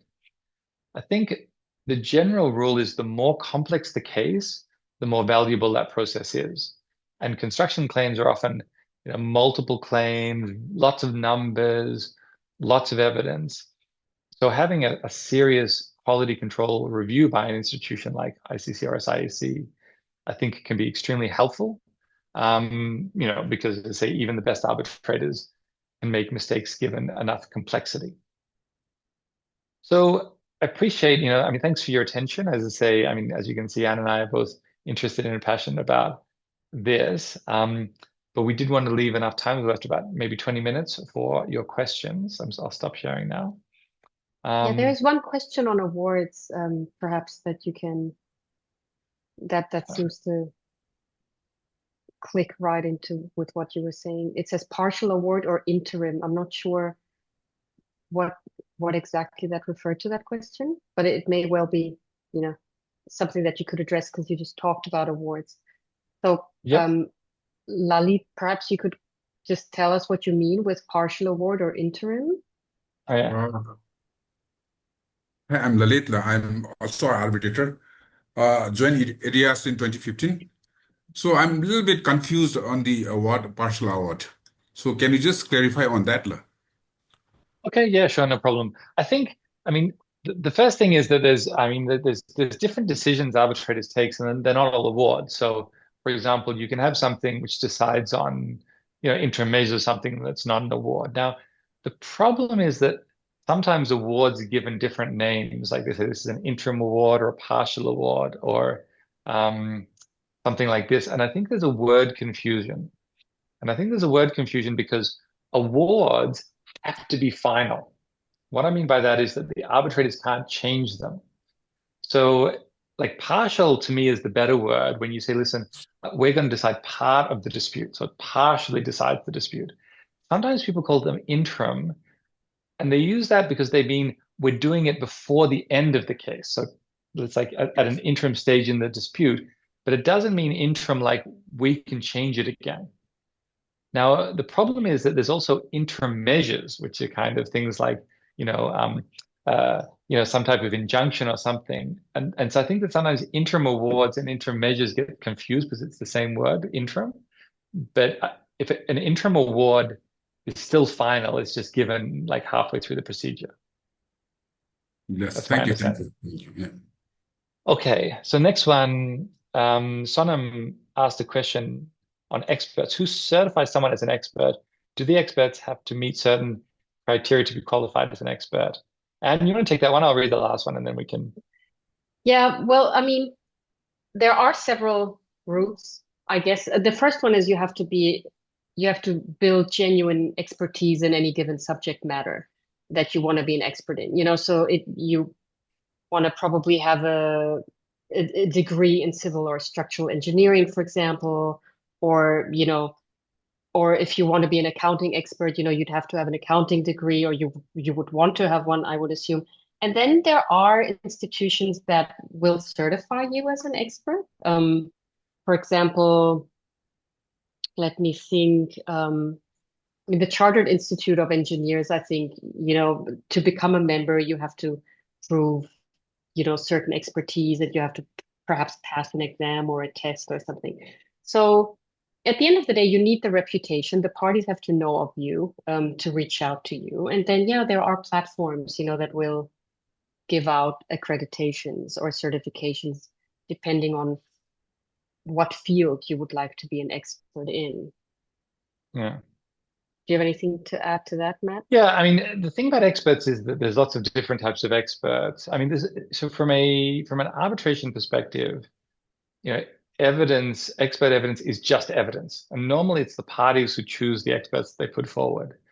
So normally it's not the arbitrators who say, you can use this expert or not use this expert. The party normally puts in the expert, their opinion. And then the other side can say, because it's an adversarial process, the other side can say, listen, you're not qualified. But that doesn't mean that they're trying to get rid of the expert, saying, listen, you can't even say something. What they're really saying is that the arbitrators shouldn't give a lot of weight to that expert's opinion. So there's very rarely disputes about whether or not somebody can be an expert at all, unless there's a question about independence. Like if there's a question about independence, so for example, if an engineer worked on the project, then generally they couldn't be an expert. But generally you don't say you can't even talk as an expert, but it's more about whether you actually should be listened to. Yeah, this actually just came up in one of my cases where I am an arbitrator, where one of the parties wanted to basically put an employee forward as an expert.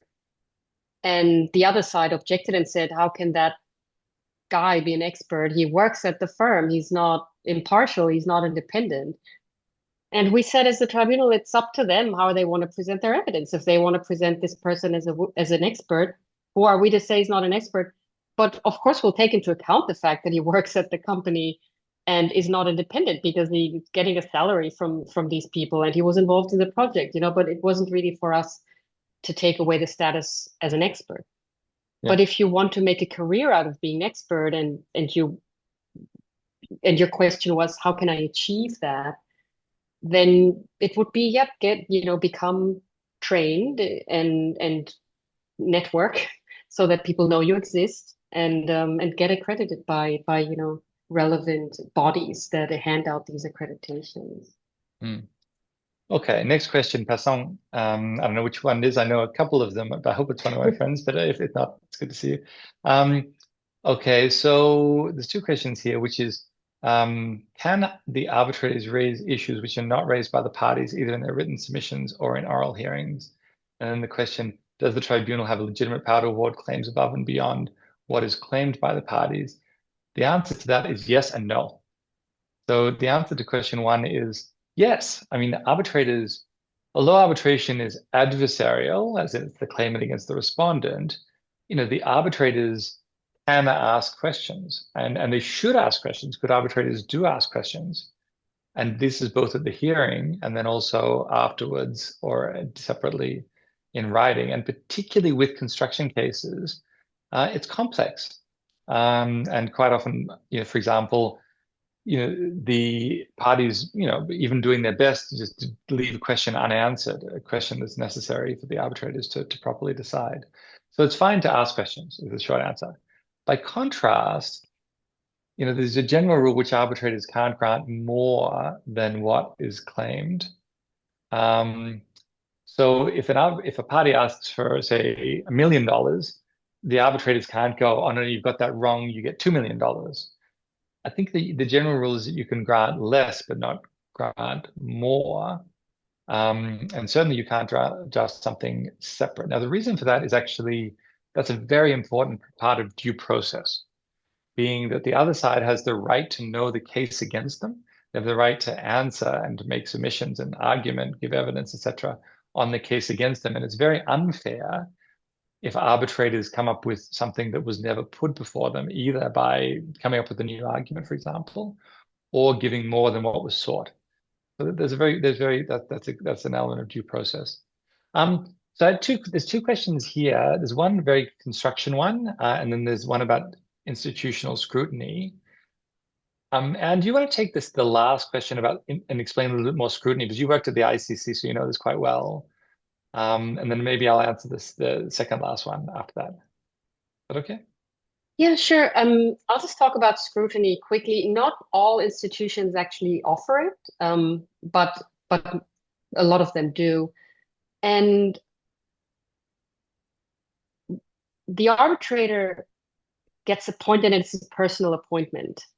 The arbitrator is the one that was chosen either by the parties directly or through appointment by the institution to deal with the case. So what an institution can't do is force the arbitrator to take a certain decision that the arbitrator doesn't want to take. It's for the arbitrator to decide the case. But the institution, it's in a tricky place, the institution, because its reputation depends on awards coming out of the institution to be enforceable and to make sense, right? So the institution normally scrutinizes the award, and the first question it asks is the award in itself consistent, or is the award contradictory in itself? And can it be enforced? Does it have a dispositive section that any enforcing court in any nation can look at and enforce? And so that is actually what institutions are supposed to do. At least that was the case with the ICC, and I'm fairly sure that's the standard in most of the other ones. It's to make sure the award is enforceable when it comes out of the institution.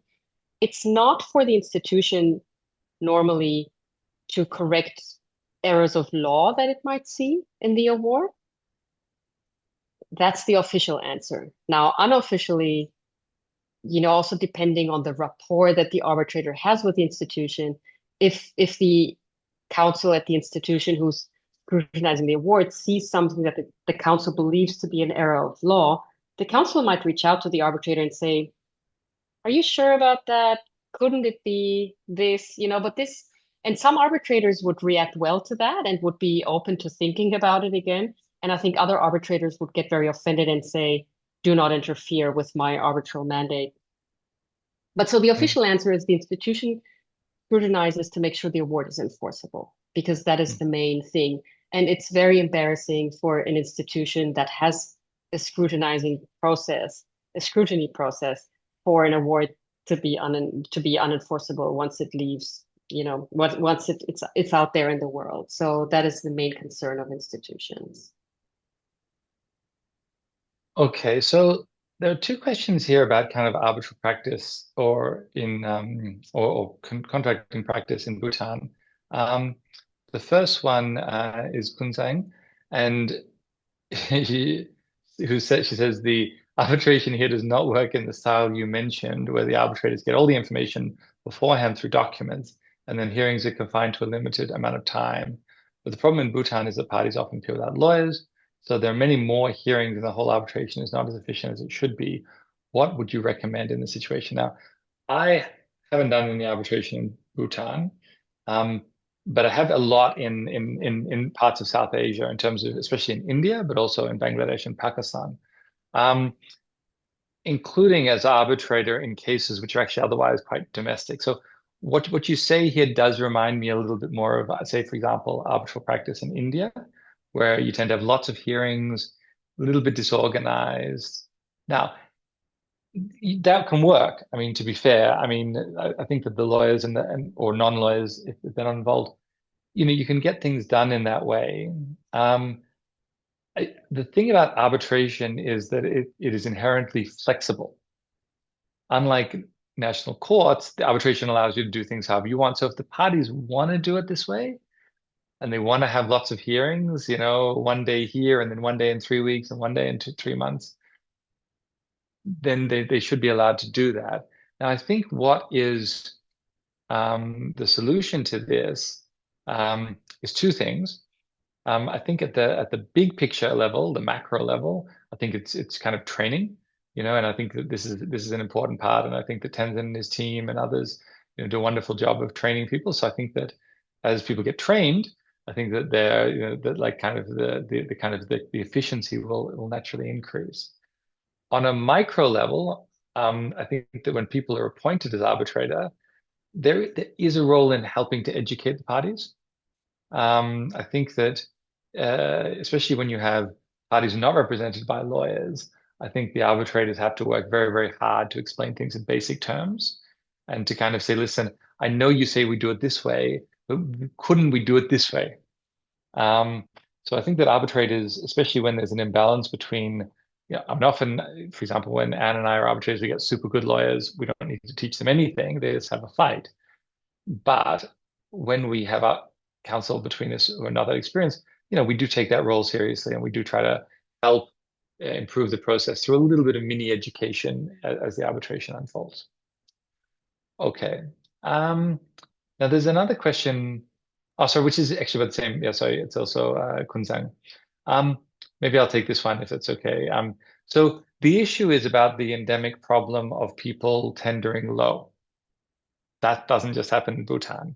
So the question here is basically saying that, especially with government procurement processes, that the government authority almost always has to take the lowest bidder, even when the price is not realistic.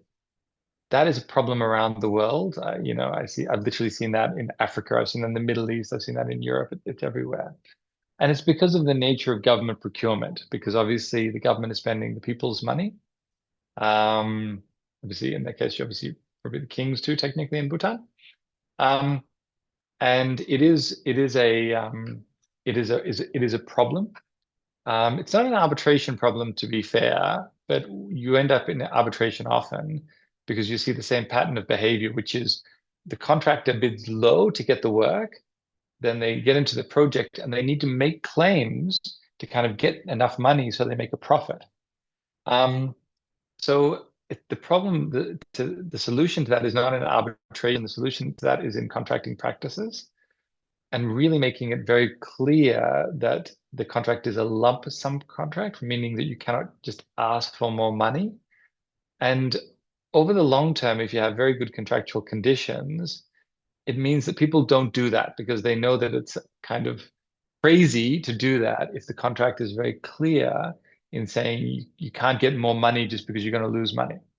So what you need is a very clear scope of contract, a very clear provision saying it's lump sum, and make it very clear what the government is going to do in their contracting practices. Okay. Yeah, next right, Mahendra wanted a clarification. Go ahead. He's there. You can just put. Yeah, you're still on mute, Mahendra. Go ahead. Yes. I would like to know this webinar is organized jointly by ADRC and SARC Arbitration Council.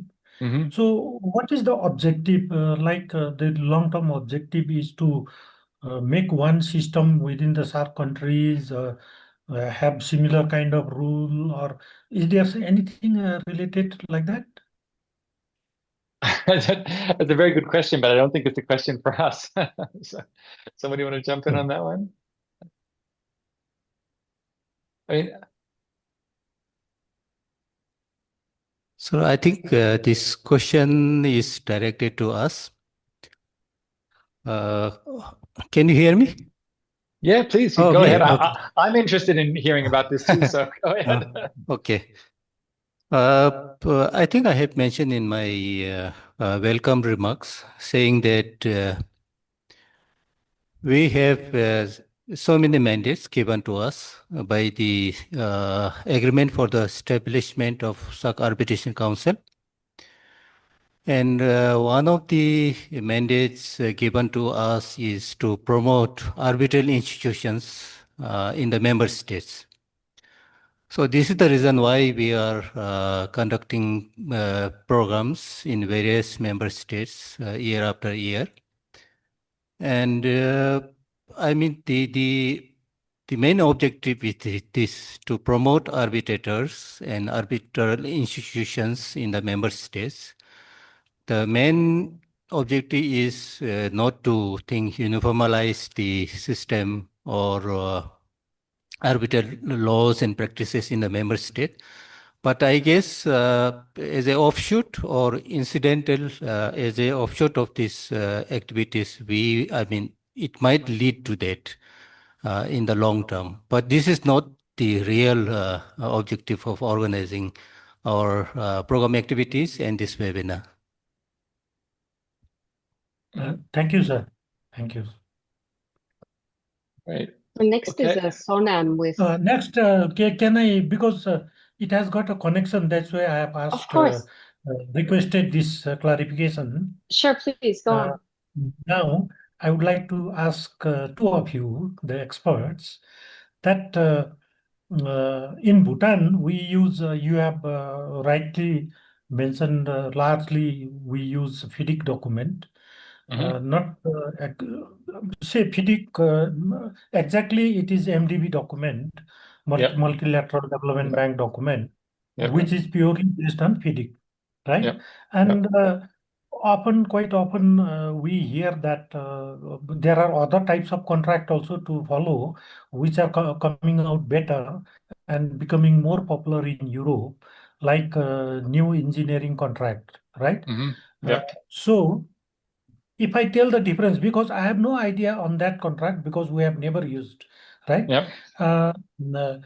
So if we quickly compare FIDIC and NEC, FIDIC is, people say that it's policeman and the thief.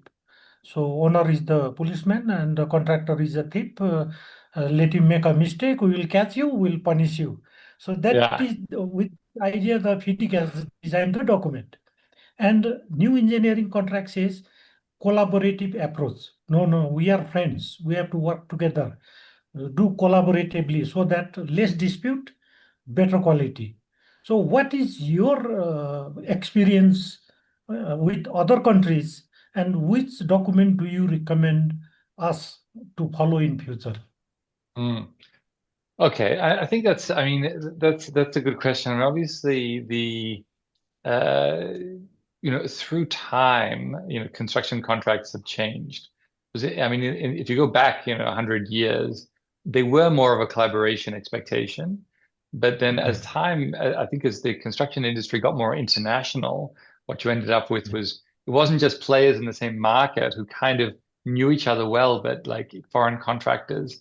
And especially through the oil boom, you had all these contractors coming from overseas going to the Middle East, and that's kind of the origin of the FIDIC contract. And it became more kind of, let's say, contractual, less relationship, driven. And I think that's natural because basically people want something fast and they want something for a reasonable price. They don't want to pay more for the same thing. And that's the FIDIC. I like the thief policeman, and I've heard that analogy before. I like that. Now, there is this theory that we should go back to the past and come back to this situation where the interests of the parties are more aligned. That if you give the contractor an incentive to save money, for example, by coming up with engineering solutions that are cheaper, then they can share that. So they can make more money and then the owner can get a cheaper product. I think that my overall solution, my overall answer to you is that sounds good, but it's really hard in practice. You know what I mean? Because people are there to make money. And even if it's a government that's not a profit maximizing entity, they still don't want to pay more for the project. So it's really nice to say, oh, let's do it on a relationship basis. But I think that the modern models that have tried to change it into a relationship have proven to be very complex. So in a sense, I think you have to acknowledge that there's a tension there. And at the moment, I think the FIDIC conditions, they're not perfect, but they're definitely tested. That's my view. Okay. Thank you. I think we've already come to the end of our time. There was one career-based question. I don't know whether, Anne, you want to answer that in 30 seconds. What skills or knowledge areas do you believe young lawyers often overlook? I mean, it's something that actually has come up for me quite recently. I'm just going to answer this very quickly, but there is often, strong arguments on the legal side, and then when it comes to the numbers, just something is thrown out. without much basis, for where these figures come from. And, as an arbitrator, you're not the Make-A-Wish Foundation. You can only award something if it makes sense to you and if it has a basis somewhere. So I feel that especially young practitioners, it's like they get exhausted towards the end of their brief, and they deal very, very quickly with numbers and with interest, which is Matt's special field. So I think that is something that is often overlooked, the importance of backing up your numbers as well, not just the legal argument itself. Do you have anything to add to that, Matt? No, I might just quickly add, the second question from Sonam was, if you could change one common practice in international arbitration, what would it be and why? And I think, to me, just one thing that comes to mind is that I think that lawyers often, include lots and lots and lots and lots of arguments and evidence, and because they think that they can't be blamed if they've thrown everything at it. I think, well, I understand the nature of that because they don't want to be blamed. I think that can be a bit of a problem, especially for inexperienced lawyers, because it can be very inefficient that the arbitrators have to deal with these. The other side has to deal with them first. And so I think that that's one thing in international arbitration that I would change. And what I would just add to that is also the repetition in pleadings. In arbitrations, you have several rounds of pleadings. You have the statement of claim, then the statement of defense, then you have a reply and a rejoinder, and then maybe post-hearing briefs. And there's this tendency of repeat the same arguments over and over and maybe include one new argument. But the arbitrary tribunal reads the whole file. So, if you only have one new argument, then just make that one new argument. It makes it, I think there's a tendency to overload submissions with things that have already been said, and it just makes the process longer and more tedious, but it doesn't really add anything. So there, that would be my wish list. Exactly. Anyway, thank you. Thank you. I mean, sorry that we went a little over time, but we had a lot of very good questions. I'm sorry if we didn't get to answer all of them. Feel free to write Anne and I directly, and we can answer your questions offline. We look forward to hearing from you, and we gladly answer all questions. And thank you from me as well. Thank you for the opportunity to speak. It's been great fun, and we hope you learned a lot, or just a little. Thank you. Thank you, Anne, and thank you, Dr. Seccombe. I'm very grateful you made my life as a moderator very easy. And thank you for the very insightful overview of the relevant aspects of construction disputes, tribunal empanelment, expert witnesses, and also many thanks to all the participants for their very good questions. And again, thank you for the answers to the comprehensive answers to them. It was a learning experience for us as well. So we have now reached the close of the webinar. I'd now like to invite Drangpan Tenzin Liwan, Chief Administrator of Bhutan ADR Center, to give their closing remarks. Can you hear me? Perfectly. Kusa and good afternoon. First of all, I'd like to thank speakers, both Dr. Seccombe and Mr. Seccombe. It's good to see you again. But before I express my sincere gratitude and appreciation, I just would like to highlight the brief background of this webinar.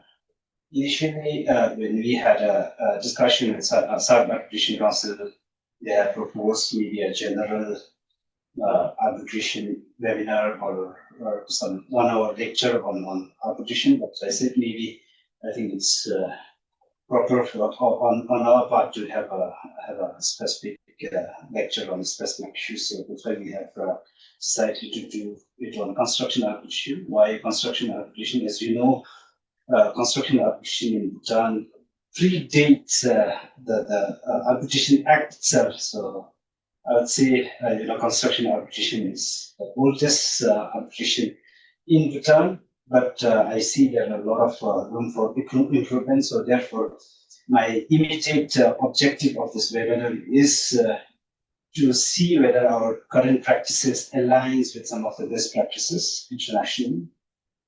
And if not, then how can we improve ourselves? Not just with the center, but I also see a lot of room for improvement with our existing arbitrators in terms of their practice.